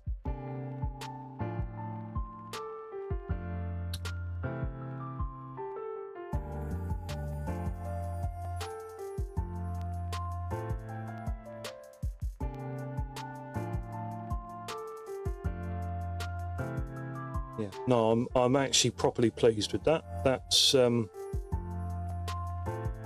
that blue has come up looking lovely.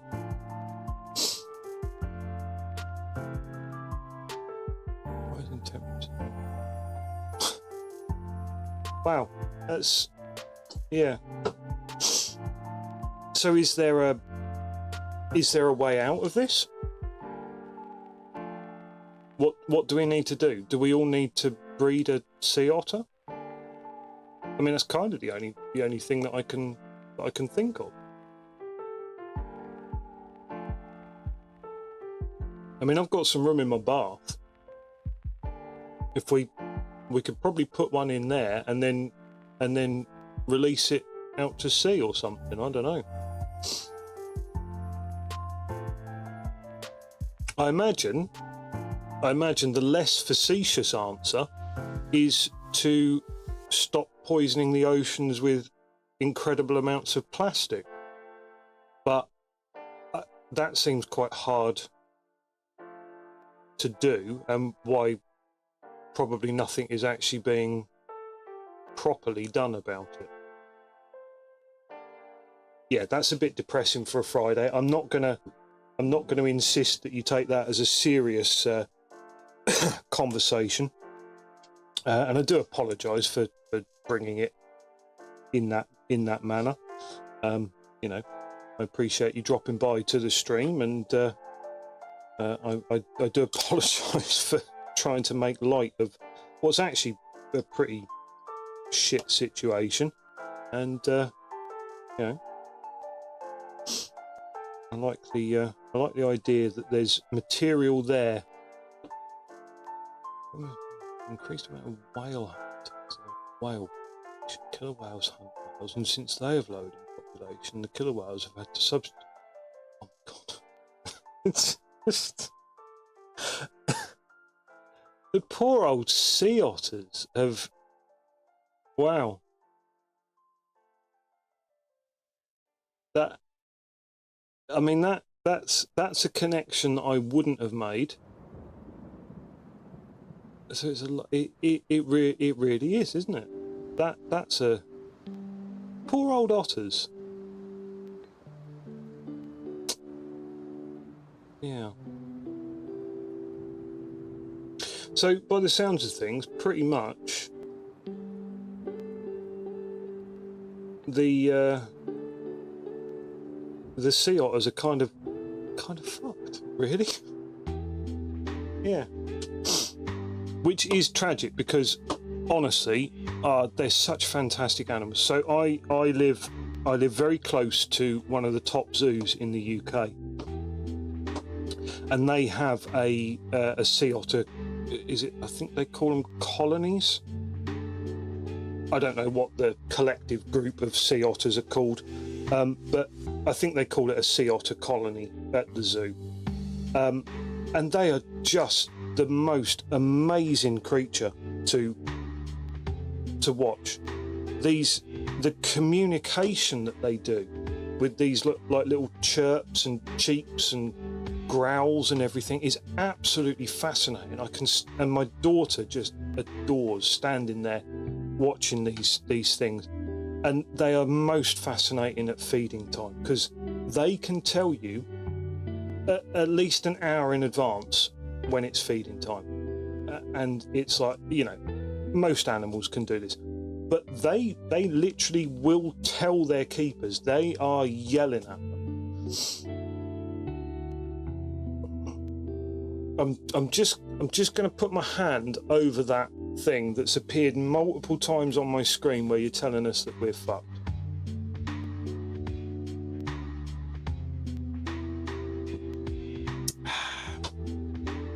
Yeah. I mean, most of us are kind of accepting that. So what you're saying is that I actually need to put kelp in my bath.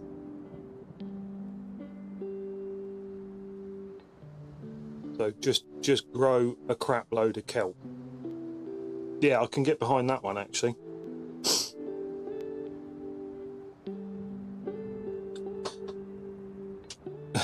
Either that or seagrass, yeah. Right, now I need to decide what I'm going to do. Seagrass would probably be easier. Yeah, I'm all about the easy life, to be honest with you. If there is a way that I can help out, just you know, let me know, and I'll start growing it.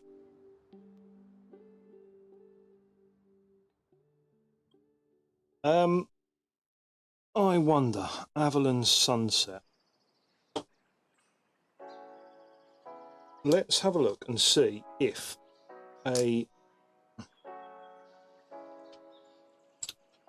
effectively I'm taking this poor dude and I'm repainting him, because the contrast paint that was on him I'm not happy with. How do Eldar guns look strange? I mean, bear in mind this is a universe where nothing actually looks like a real gun and all the rest of it, but oh, is that boost? Fine, I don't know.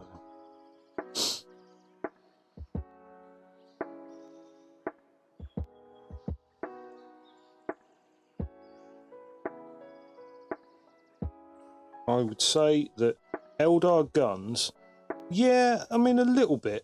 I mean the main thing with Eldar for me is not the fact that their guns look a little bit strange. It's this massive conical helmet that has never actually been explained. What goes in the top? What's the point of it? I've never seen the need or the point to have all of that helmet up there. I mean, they have these little doodads on the side like ears, except they're not anywhere near where their ears would be, because if they did, their ears would be like on the side of their head up here. Yeah, I don't get it. I mean, yeah, they look like cone heads, but what's the point? What actually is that doing? Now, I think what we're going to do here, haven't you seen the huge somewhere to store all that hair? You could well be absolutely right, and it is just a hair storage mechanism, which, when you think about it, is actually pretty metal. So, you know, back in the 80s when Eldar were first coming about, that's probably what they were thinking. They were thinking, oh yeah, you know, these guys with their rocker hair are going to need somewhere to store all of that hair. Let's give them massive cone head helmets. Yeah, I don't see an issue with that as our logic. That's now canon as far as I'm concerned. I've painted over it a little bit. I just realised I haven't really done the little bit of spiel that I normally do when I tell people what it is that I'm actually faffing about with here. I don't know how long you were watching, whether you caught it at all, but we are currently painting some very, very old Eldar models. These are the monopose plastics, although technically this is a monoposed plastic and metal, because these guys got the upgraded shuriken catapults. But these models date from the very end of Warhammer 40,000 2nd edition. So these are probably 96-ish. So just under 30 years old, I would have thought. Round about then, with this this upgrade sprue. So I've been an Eldar collector for a long time. They were my first ever Warhammer 40k army, and since then they have fallen into much disrepair and disregard. And now that I am streaming and finding my feet as a miniature painter streamer, I've decided that the Eldar army gets to see the light of day again. So we are painting a full 2nd edition army, except right at this moment we're not. All we're doing is painting lots and lots of test miniatures until we find a recipe that we are absolutely happy on. And at the moment that recipe is changing quite considerably, because we started out just trying to do this with contrast paints, and then we've looked at it and gone, no, I want a little bit better than that. And now I've looked at it a bit more and gone, actually I could probably do with quite a bit better than that. And so I've actually taken to painting, like properly painting, which I haven't done for quite some time.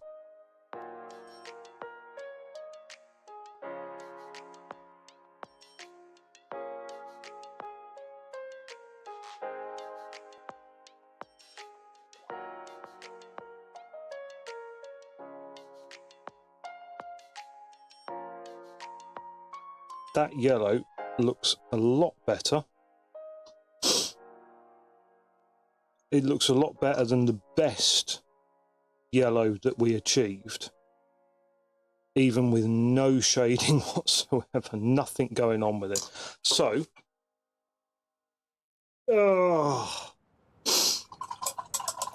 the yellow is going to have to be painted. It's undeniable. We're going to have to paint the yellow. Okay, that's fine. We will do so. I am going to have to source myself a wet palette. Games Workshop do wet palettes? I don't think they do. So I might have to order one on Amazon, because if we're going to paint like this, we are going to need these things to get us through. Now, I don't know whether or not I can get away with leaving the weapon like that. Obviously, there will be some highlighting done on the helmet. So far, we've highlighted up the blue armour, which I think is looking fairly cracking, to be honest with you. I'm properly pleased with that. We need to paint the leather on his belt and pouches and holster, and then we need to see if we can do something about that gun. But I am also thinking that the zenithal highlight is kind of irrelevant at this point, because pretty much nowhere on that blue can you really see it.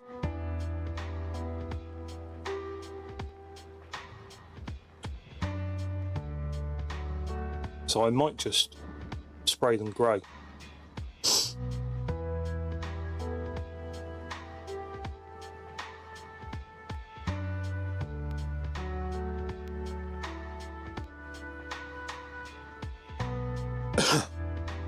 So all of these other dudes are now kind of irrelevant. because this is definitely the route that we are taking forwards.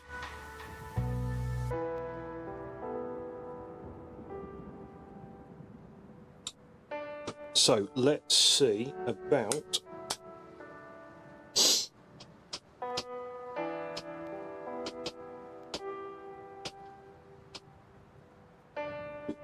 excuse me for 1 minute, please, folks, while I dare to go and get myself another beer. And I will leave you with, ta-da, our little dude sat on top there, so you can see it. So I will leave you with the stream up. I won't hit the be right back screen. I'm just going to go and grab myself another beer. So I very, very much appreciate if you would join me when I return.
Sorry about that, folks.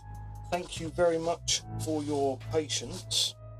I am back. I have returned with more beer.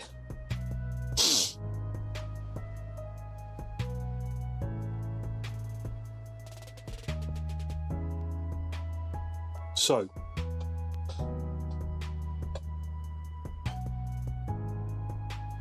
you know, we haven't even begun the question of what's going on the base, which is slightly worrying because there are a whole world of new basing technologies out there that I've never even thought about looking at. So Games Workshop themselves have started all these various different technical paints that improve or you know, add texture and all the rest of it. Now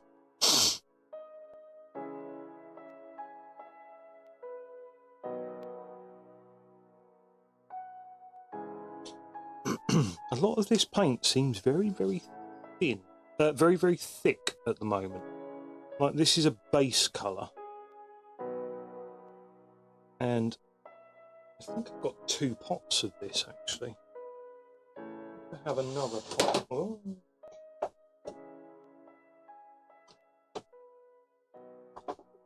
I do have another pot, but that one's clearly older. That one actually sounds like it's in better condition. Let's try this one. Let's open this one. Oh, that's quite a nice liquidy one. We'll take a bit of that. Don't know what the new one's like, but we'll leave that unopened for now. So I think what we're going to do is actually look at painting this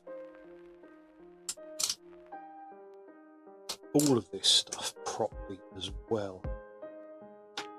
Can you believe it? Painting all of our models properly.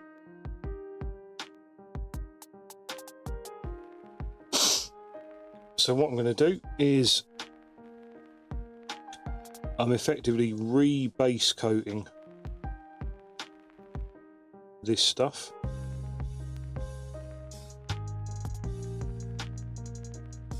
And then we're going to highlight our way up. That brush is no longer holding its shape. It's no longer getting a belly full of paint and then holding its shape long enough for you to paint a decent amount of stuff. Which means it is nearly time for this brush to make its way to the big wide bin of brushes. What brush? No, he's had a good run, to be fair. I have been using this one quite hard for quite a while. It was doing a lot of contrast paint work, which is notoriously hard on it. The contrast paint capillary actions up the brush into the ferrule and kind of rots them out from inside. So they are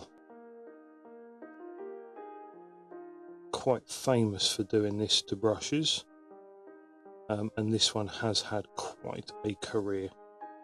So, you know, we will retire him with dignity and just sort of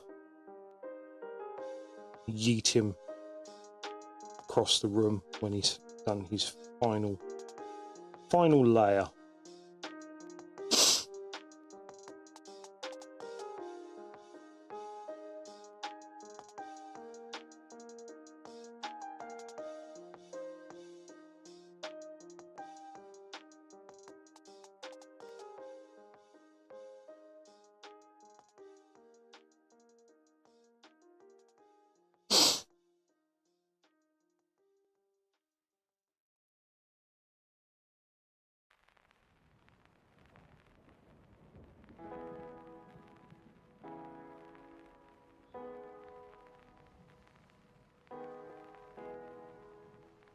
Make sure.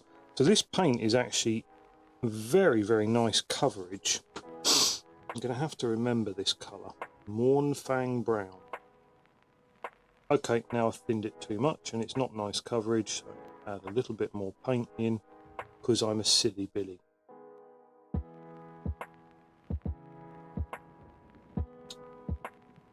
Let's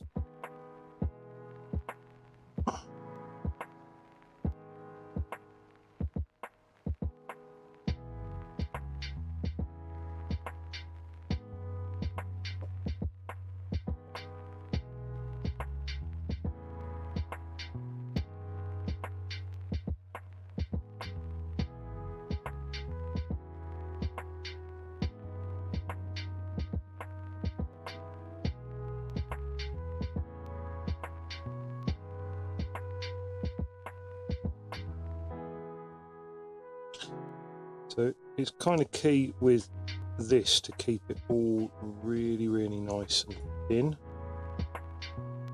Obviously, if I go too thin, I'm not covering anything. And if you don't thin it enough, you end up with a big sticky mess. And not in the good way. So what I'm going to do there is now come back with Racebone and do a series of mixing and highlights.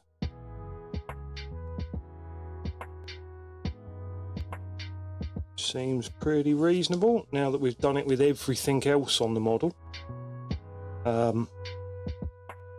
However, while we've got the paint out, we are going to see if we can get all round these belts.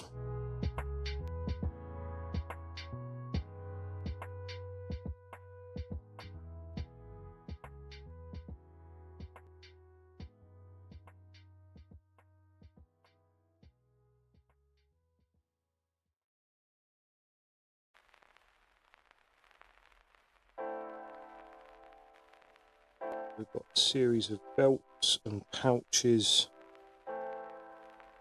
heavy to work with here. That's a bit thin.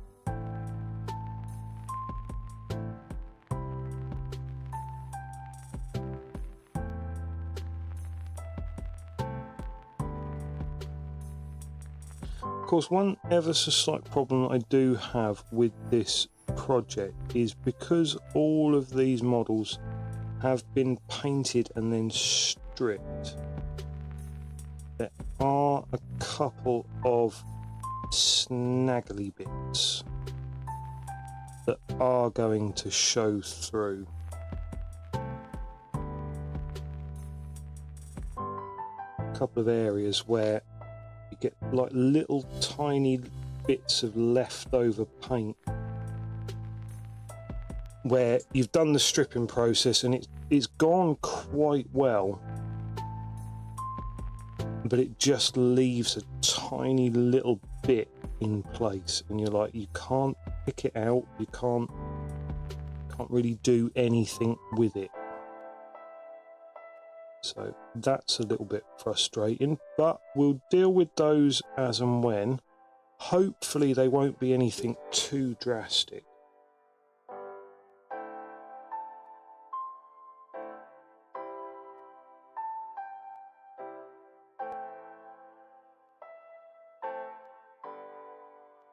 Okay, that there. I don't think I'm going to be able to get in any more at his waist. But we've got the majority of his belt from the... In fact, I don't know that his belt runs through his waist. I think it goes to...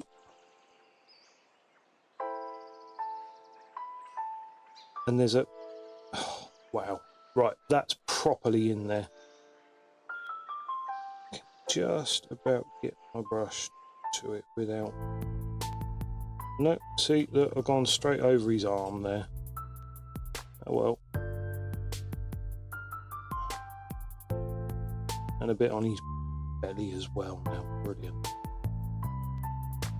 Don't want to have to do this bit first, but might have to on subsequent ones before I do the blue armour anywhere. But that'll be alright. When I take a photograph of this, I will just do it so that you can't see that bit. Like that. See? You won't be able to see it. He does look like he's holding a turd gun at the moment. It looks a bit... No, I'm not going to mention the shit demon from Jay and Silent Bob. Oops, I just did. Right, so we're going to add some wraithbone to this and build our way all the way up to pure wraithbone. And then we might even...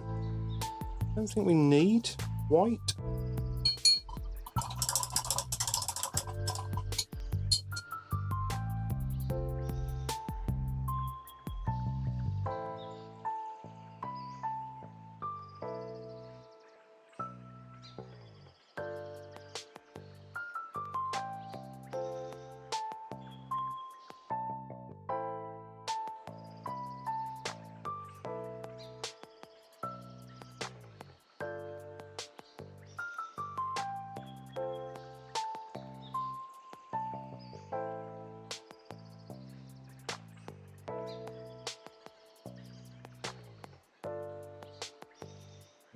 Something fairly approximating pinned.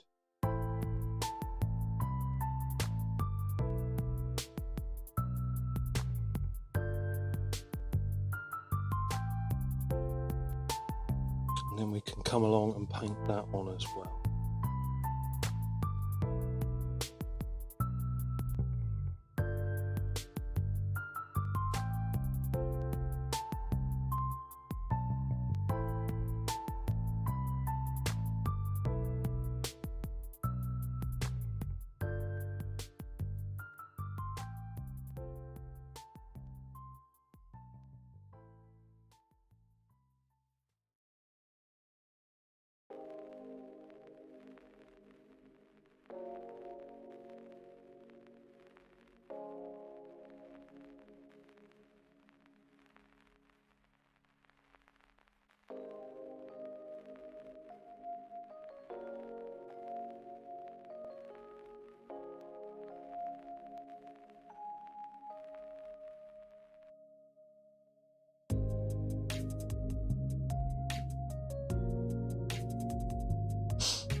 See, I don't actually know the correct way to do that. That bit under there is a bit awkward because I suppose I could thin, but we want to maintain a little bit of that brown. Where do we work from, and where do we leave it? So I want to come back like that far. Bring that up there.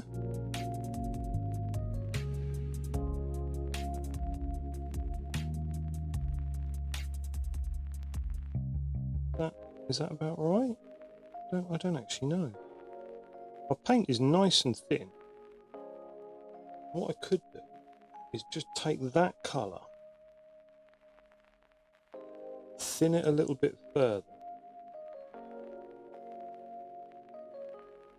and then effectively we like wet blend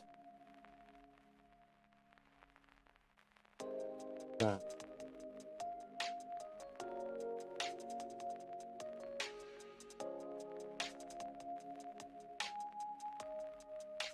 Nah, don't like it, but never mind, we'll ignore that until we can't ignore it anymore. We're going to come along and paint a little bit more highlights.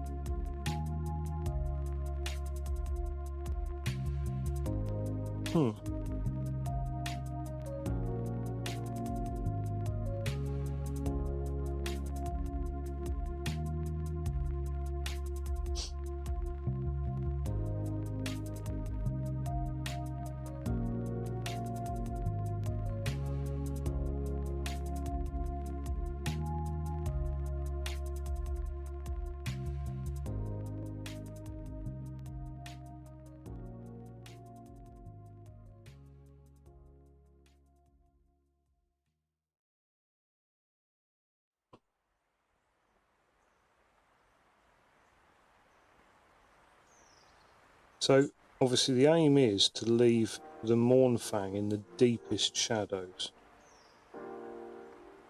but it's kind of hard to do because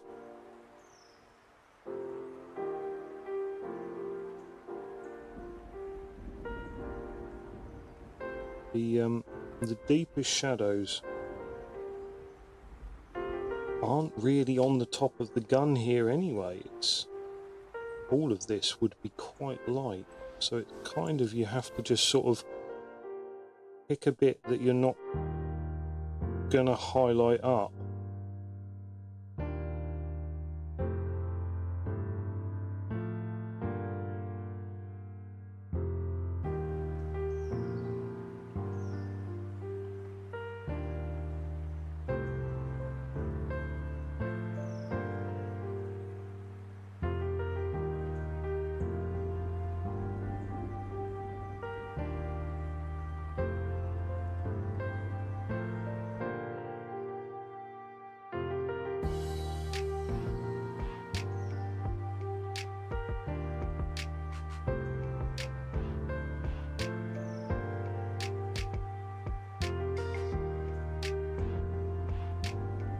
just trying to leave the tiniest bit of the original colour tucked away into the very deepest recesses, you know, how you're supposed to paint.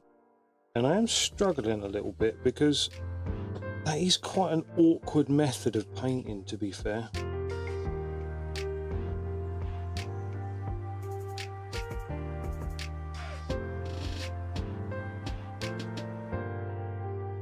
Because those recesses sometimes are just so tiny.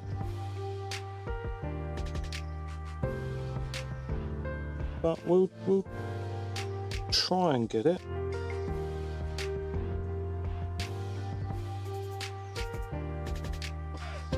And then of course we've got to come along and do it all again with a lighter colour, because that's what's highlighting it all about.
Right, we're pushing on time-wise.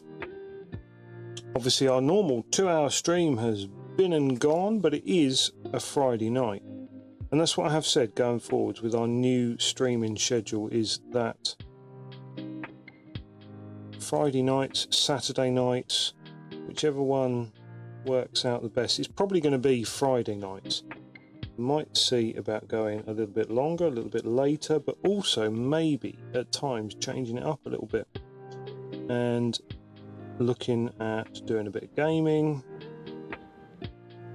once the sort of stream viewership settles down and we get to where we have a little bit of a community and people pop on the Discord and I can pop up a poll here and there and say, would you like to see a bit of gaming tonight? And some people will say yes, and some people go, fuck no.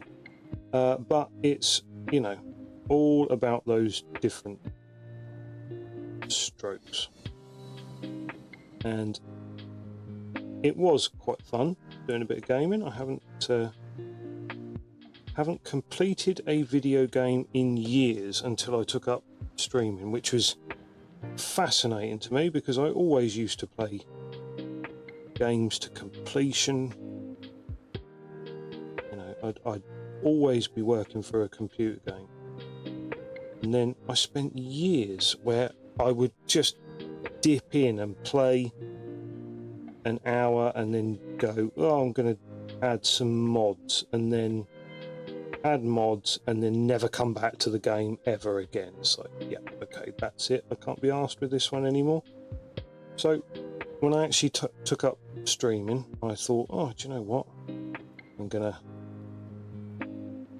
do something that I haven't done for a while. I'm going to do some gaming. And it turned out that I could actually, with the incentive of streaming a game to other people,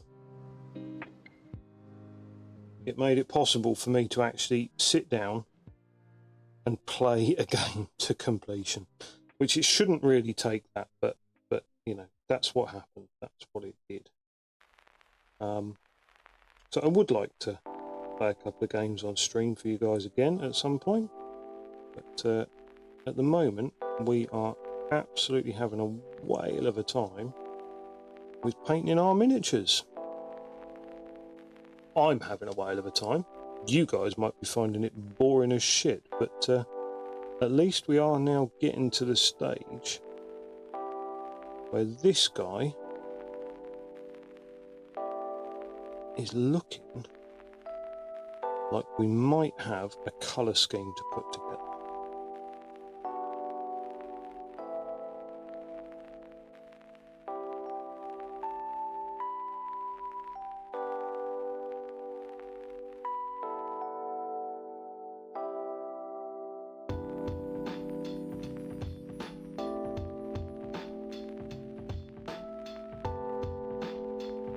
Oh, my eyes are starting to go with the tininess of these ribbing.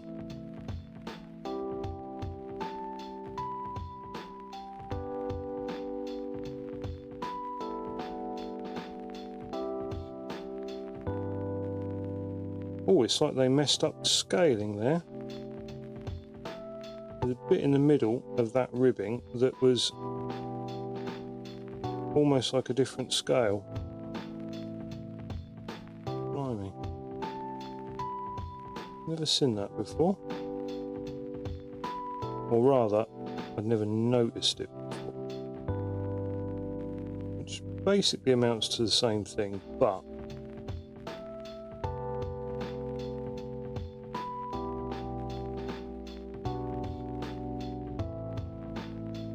right, nearly done. Okay, now we need to go ahead and add some more race bone to the mix, highlight that up.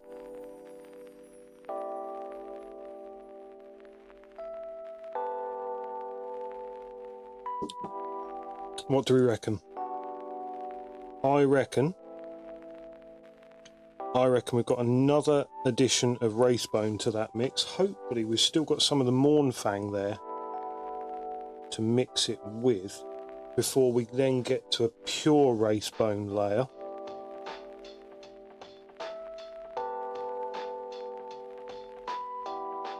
Yeah, that'll do. Does it? Or is that a bit...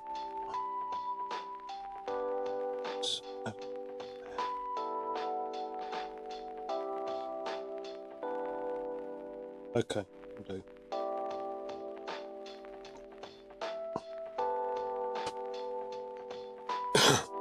Right, we're going to go the same way. We are going to add a tiny, I say tiny, it's not, it's actually quite a significant highlight at this stage.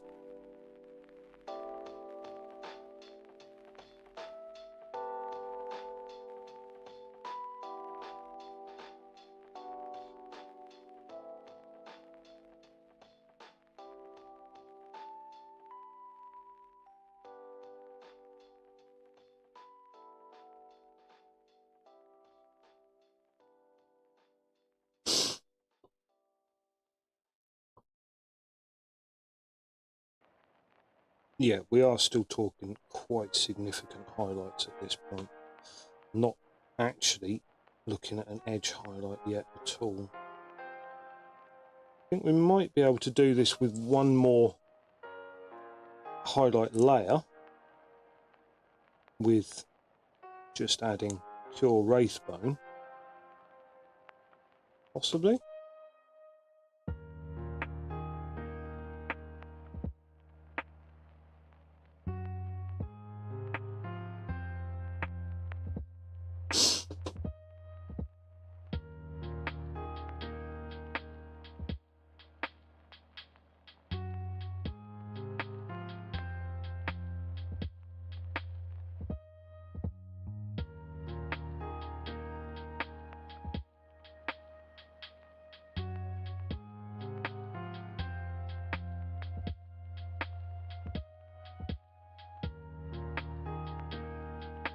So you can see where I'm trying to leave the layer below and just working the very edges of the model. It's not always possible because sometimes there's not an awful lot of material before you are at the edge, and you just gotta, okay, that's all getting painted in the new colour sort of thing. But I'm trying my best. Trying my best.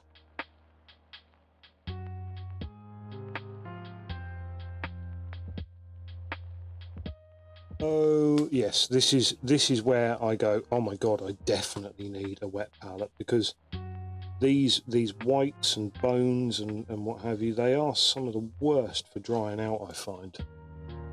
They really are quite a sort of sensitive paint. They don't sit nicely on the palette, and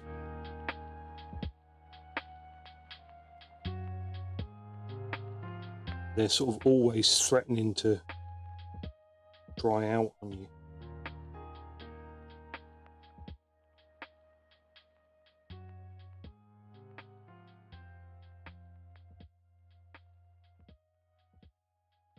Just trying to thicken up that highlight so that it's not a full-on edge highlight, but it's not actually going very well.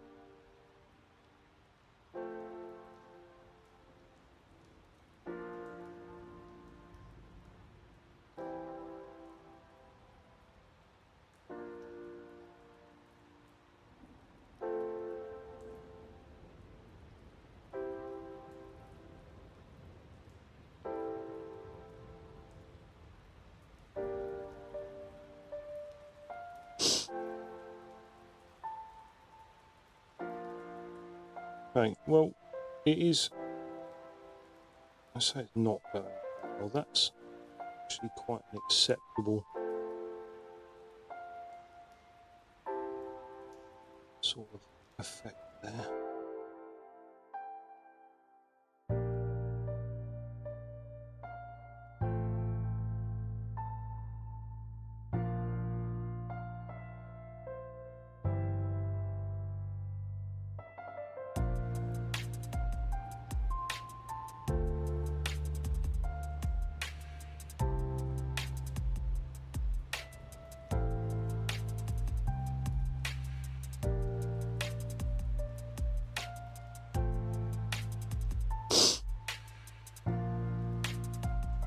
Ooh, just flipping the camera there, making you guys wobble around a bit.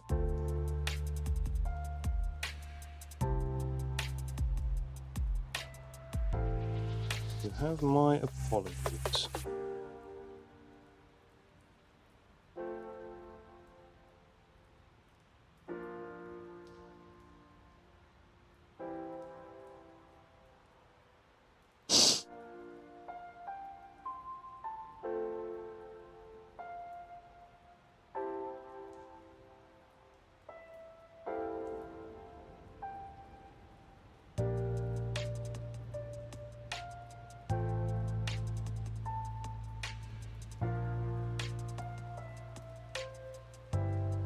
Oh wow, that's very much starting to do my eyes in at this rate. I'm gonna need to take a break fairly soon. Oh, I still haven't done underneath the barrel, have I?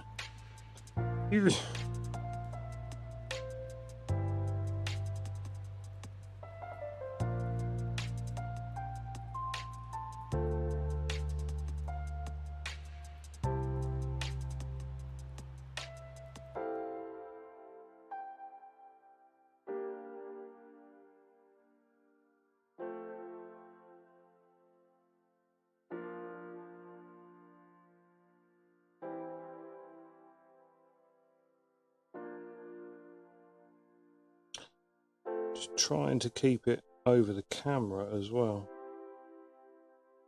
because I often do that. I get sidetracked, and then I realise that I'm not actually painting on camera anymore, which is pretty much next to useless.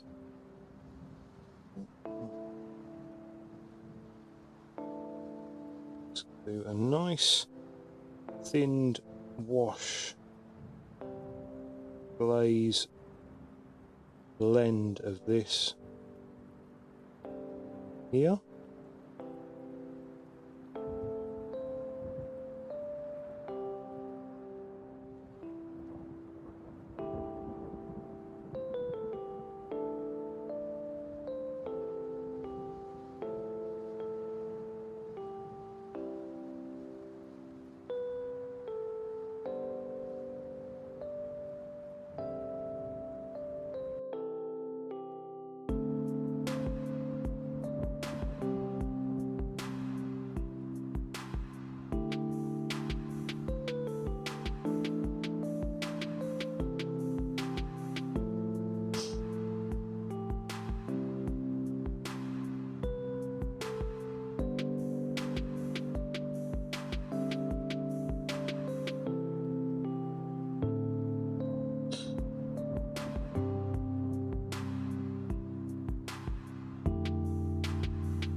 Right, last little bit with this colour.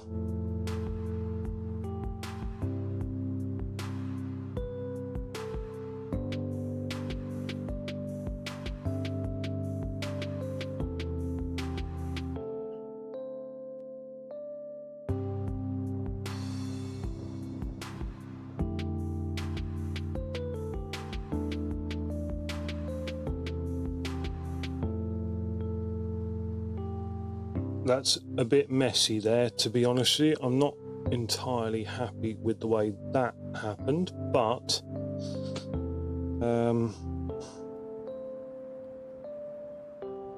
gonna need to tidy up the edge highlight real clean as well, aren't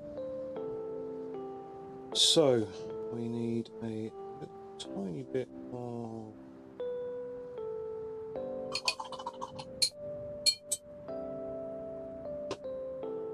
nearly licked my brush there. A habit I am keen to leave behind.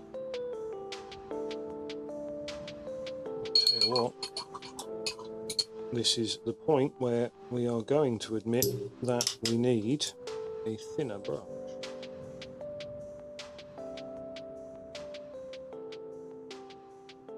Now this brush does actually seem to hold some quite nice paint, so just gonna scrape on here some edge highlights in pure race bone.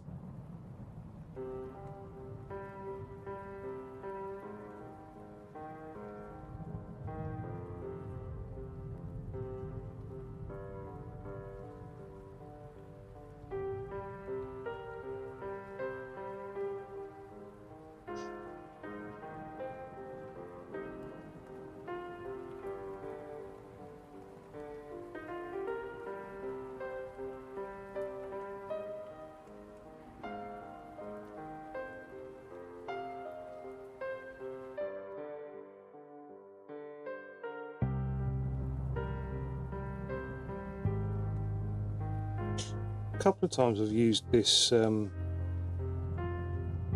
this background music, and there's this beautiful like storm track going on at the moment.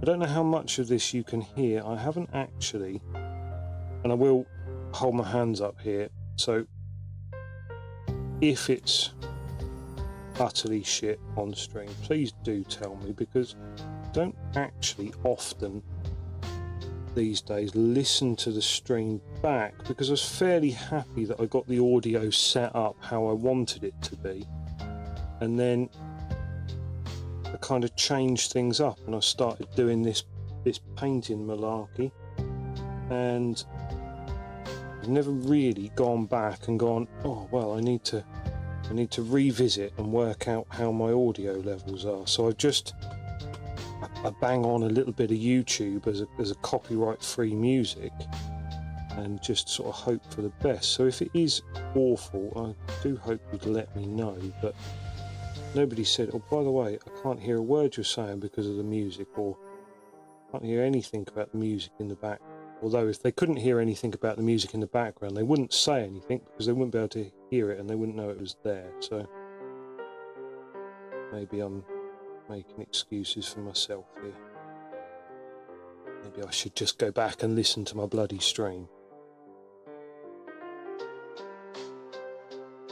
Probably would be a good idea to go back and listen to my stream anyway.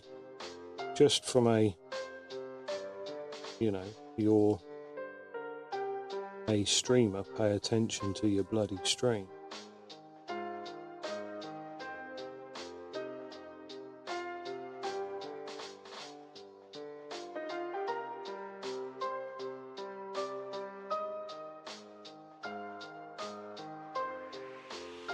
Oh, damn it. Sorry if that hit the camera.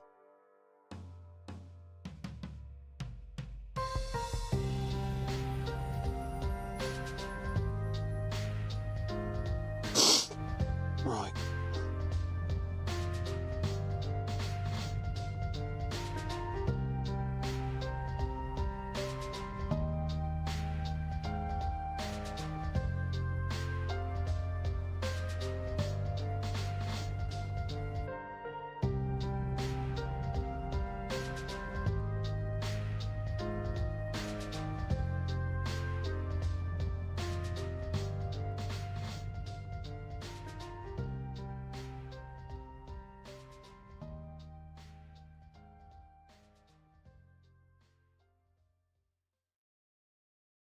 So this now is essentially a pure race bone. I shouldn't be doing the pure edge highlight in race bone. Needs to be a slightly thicker highlight in race bone, and then the pure edge needs to come in white after. So I'm just going to go back. Okay, I like to make myself more work, because obviously this is supposed to be race bone, so it's going to be more than, you know, the majority of the material is going to be race bone. What a cunt.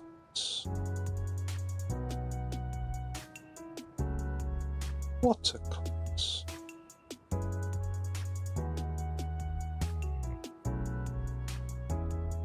Do a bit more race bone, shall we?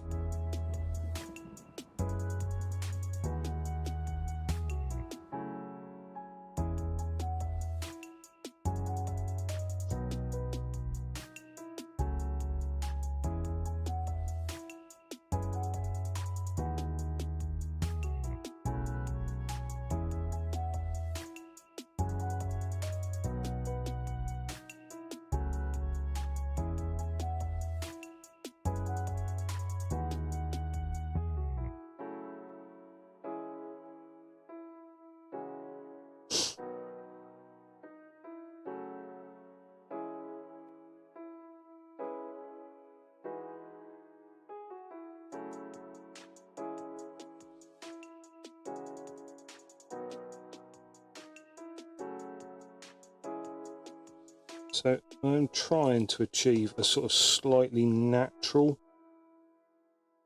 look to this, because these things are supposedly grown in a kind of spiritual way. Don't know how you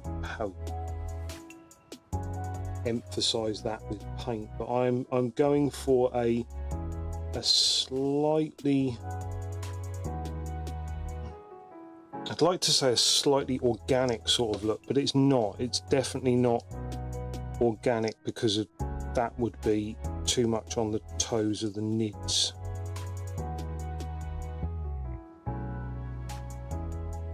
But I'd like it to look like it was grown.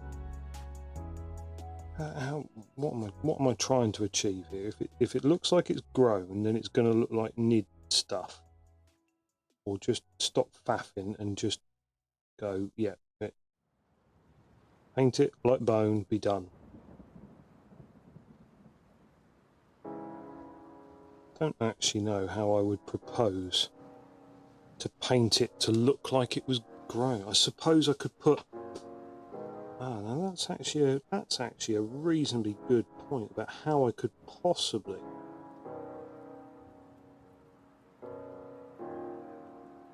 achieve an effect that I'm slightly happier with down here. So I could put these streaks in.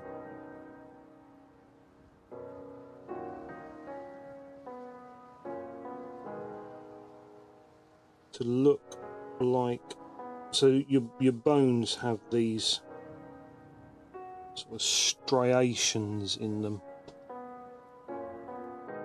That's not a terrible idea.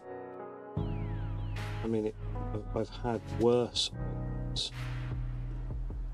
Not regularly had worse ideas. Let's just see if I can get this on camera and paint. Oh.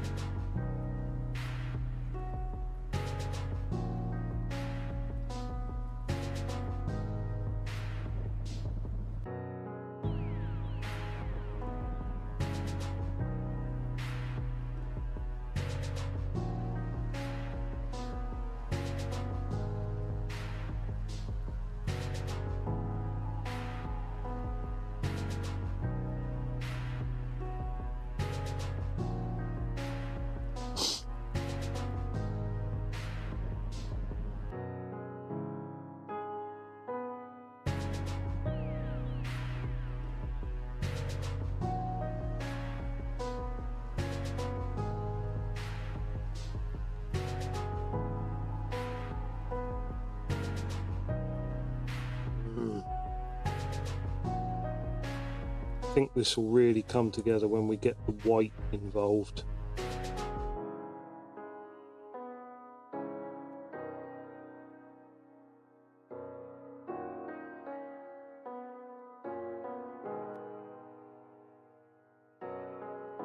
We are going for a sort of striated bone look, which might be quite difficult to achieve, but we're going to try our best.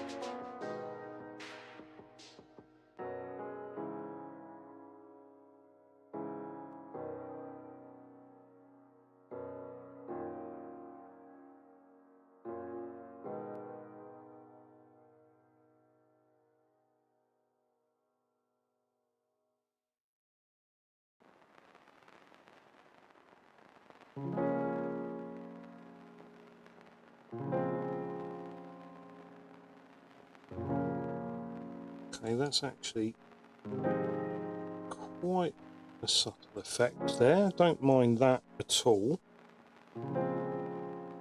Yeah, okay.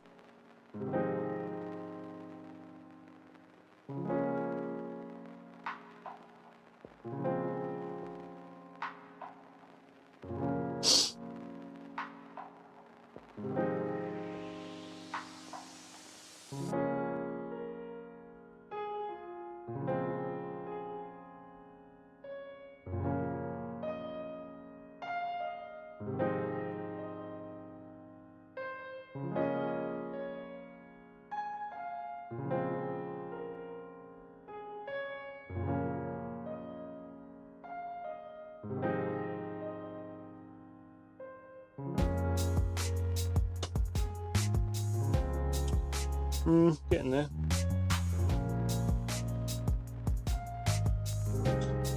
Quite a relaxing process of just layering and layering and layering this up.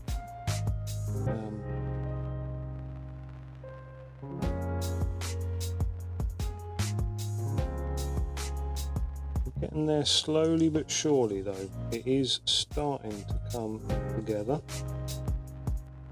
And quite pleased with the look that we are getting now. We're really starting to come along a bit. Obviously, I hadn't necessarily planned to spend this long per figure, but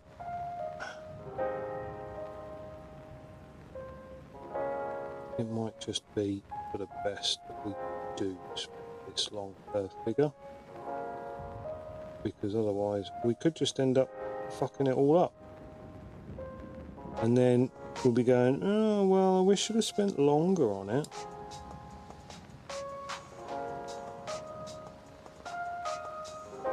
The fact is that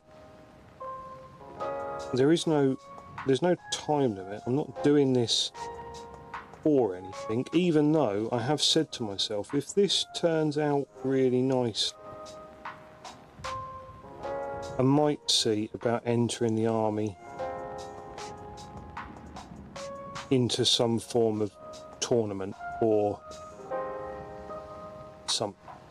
I don't play. I haven't played in donkey's years, but if this comes out looking really, really smart,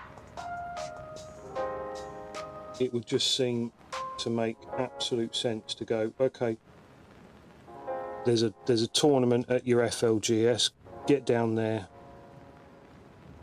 play in it. And who knows, you might even go to somebody, oh yeah, I painted this on stream, check me out. And they might, you never know. There's stranger things in the world of networking have happened.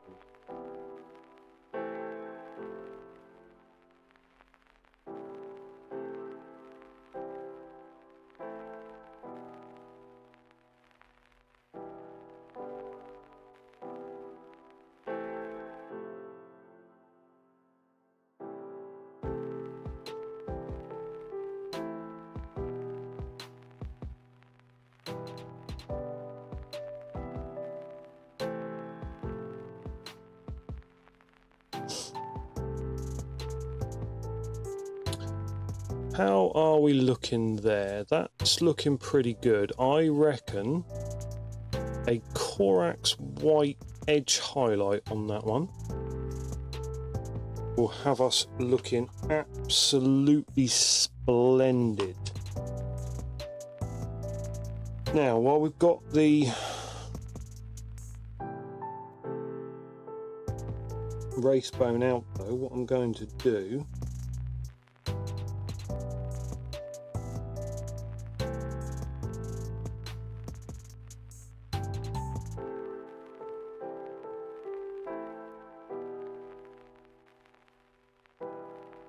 get a little bit of that with a nice little brush here, and I'm just going to go with some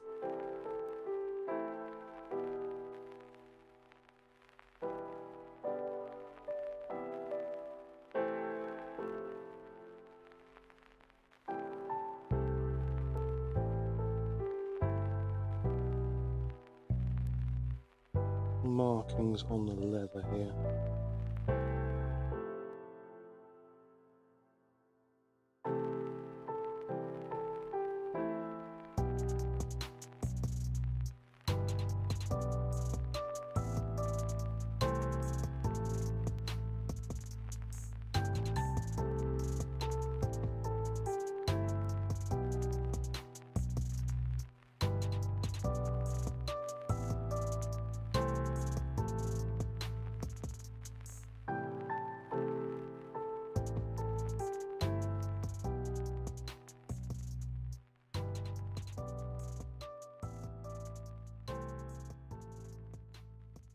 Just because this leather looks like it should have a little bit of texture to it, and what I might come back and do is I might just scratch over this with a contrast paint.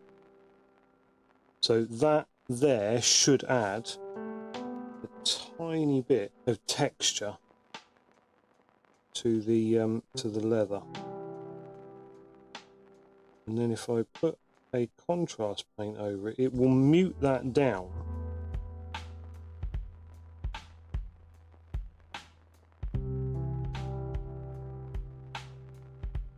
But it will also highlight that texture that we've just put in.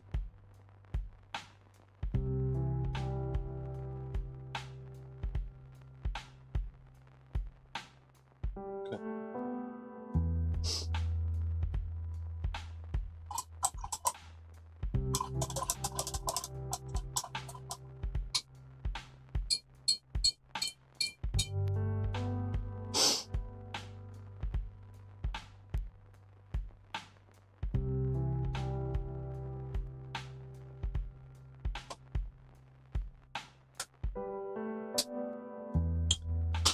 Okay, so we are, what are we in? 3 hours. That's a it's a bit of a record for me of late because I haven't done many long streams. We've spent a long while actually sorting ourselves out with a new schedule.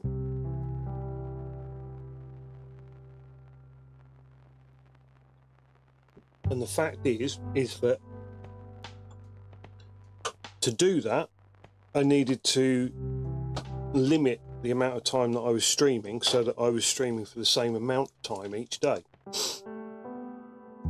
Because you can't find out what day is the most efficient if you're streaming 4 hours one day, an hour the next, 3 hours, 2 hours. It doesn't work. You have to be consistent with it, and you have to keep going day after day after day for the same length of time. You can't just sort of turn around and do random times. So this is the first sort of proper day that we have streamed after we have decided on our schedule, where I haven't got anything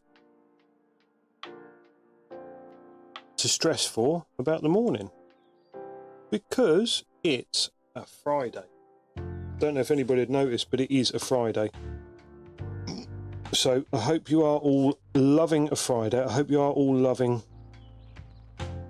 a slightly longer than normal stream. We're going to go, I think, possibly until we've finished this gun.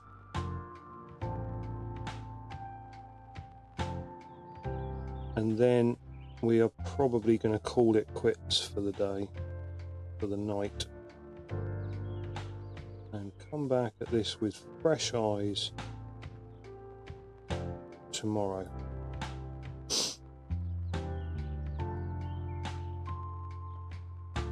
Now we are just going to stick to a very, very edge highlight here, because this is pure white, and we are at the stage now with this model where we are just looking to touch these edges.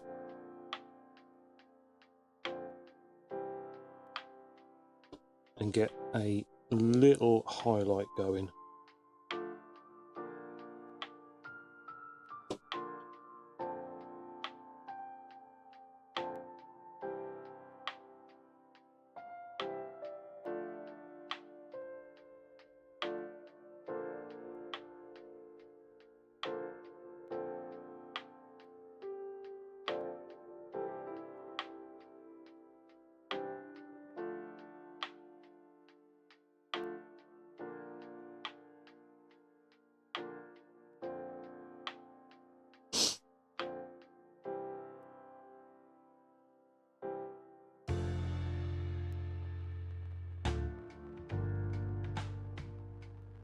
Now the only place where I'm going to go a little bit harder on the white is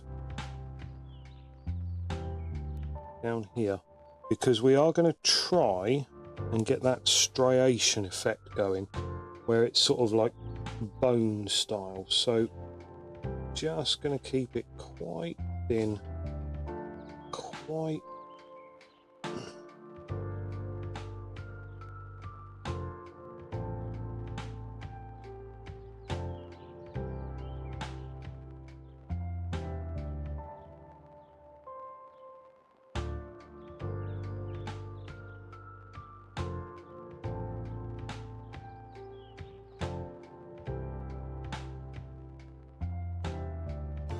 Oh, look at that. I've instantly got way more access to the model. How did I miss that before? It's like I'm an idiot.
Not sure about the bird tones on this backing track either, but kind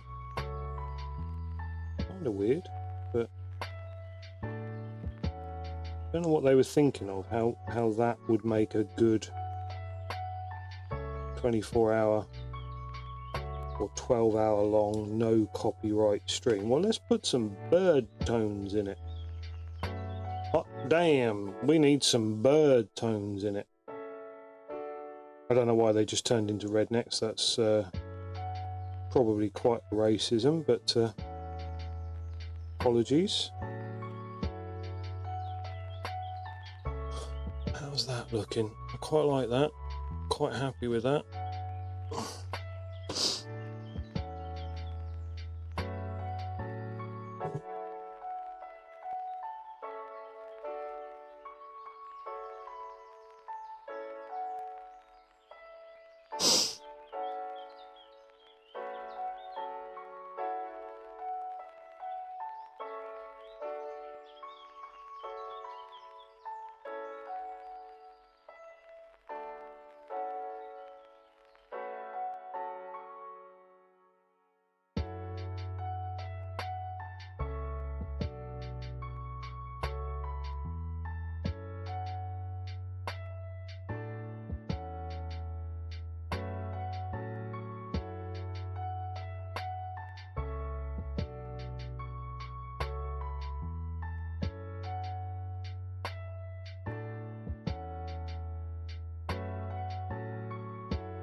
Right, now, I don't need to put anything there, but I do need to highlight the edge. So keep it very, very close down here. Up here, this edge, here. That. Okay, that's got the edges, that's good. Very easy to say, oh yeah, you know, just highlight and keep going, and then you end up highlighting too much and all of it's white.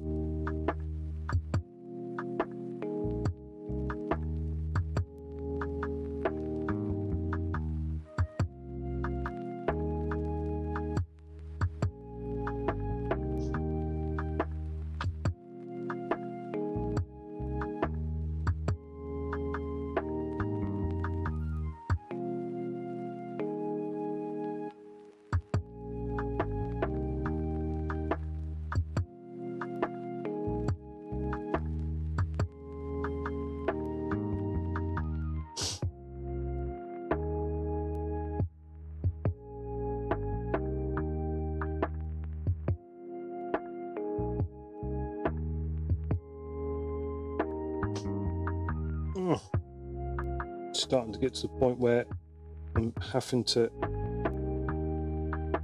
physically tell my fingers what direction to go in rather than naturally just aligning and going, yep, this is how you want to hold it. So I am clearly starting to flag a little bit. In quite a long stream for me. So certainly of late it's been quite a long stream for me because as I said, as I explained, I've been doing max 2-hour streams in order to gauge what the most appropriate day for streaming is. Now that we're actually settled onto it, I have decided that like Saturdays will give us the ability to go for longer.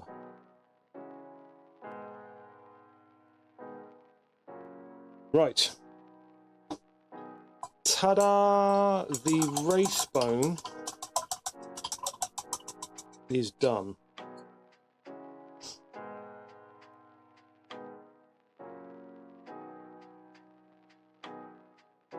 Now, I am not often one to toot my own tutor.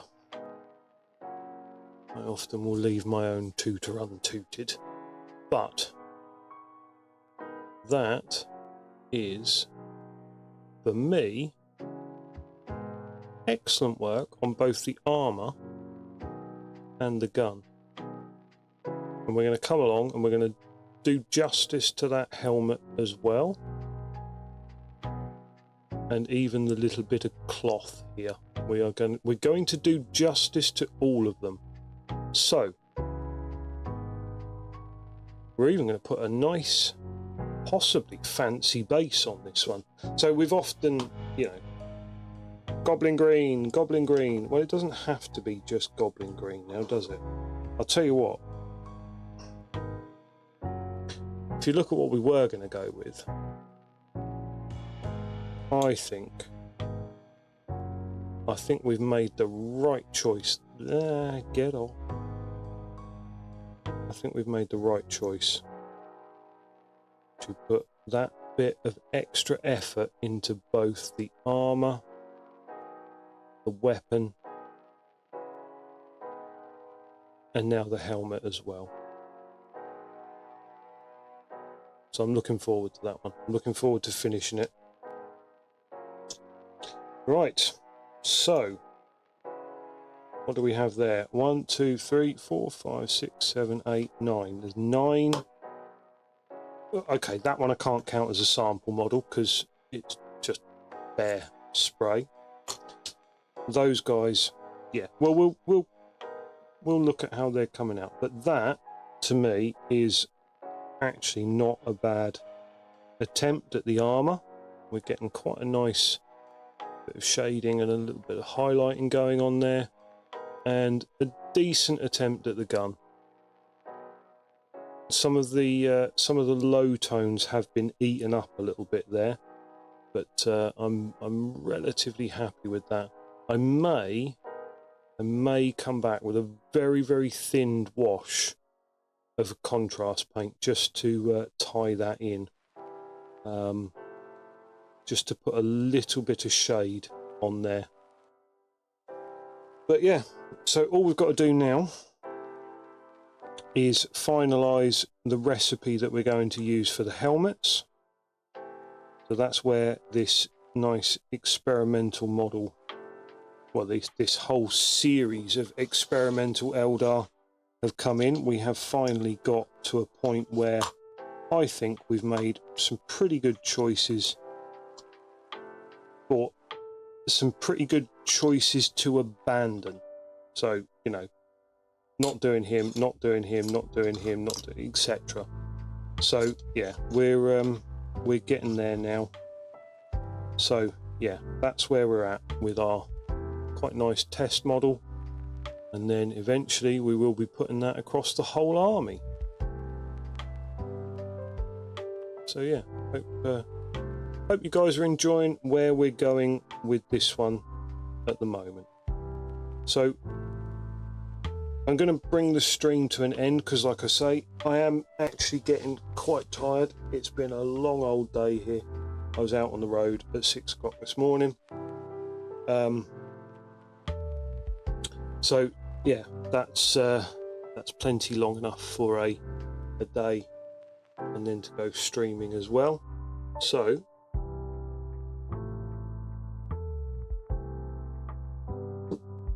I do hope you guys will join us on the next one. which will be tomorrow. Yeah, Friday night tonight, Saturday tomorrow. Remind me that I must get the stream schedule up on Twitch so that we know when we're going live, but also so you guys know when I'm going live. And at some point I will get it up on the Discord as well. The link for the Discord and my Instagram are down below. I would very much appreciate if you guys fancy dropping by and showing me what you're working on, because that is one of the best parts of the Discord, is seeing what other people are working on. I will be posting up regular updates now that we have made a start of the army project, and we will go through and photograph all of these sample ones, and you'll be able to, at the end of the thing, go, oh, you made the wrong choice, you should have gone for that one. I imagine most people will probably be thinking of the camouflage model, but I just wasn't sold on it. I think it's a horrible thing to paint, and I'm not very good at painting camouflage. So we're going with a nice plain blue and yellow, like the original army in the second edition codex, which we have over there. Maybe we'll do another quick session where we review what was in that codex. Okay, yeah, like I say, if any of you have enjoyed what you've seen this evening, do drop us a follow. It means the world as I grow this channel from nothing into this. So yeah, I appreciate that, and I hope you'll catch us next time. Until then, take care, folks. See you tomorrow.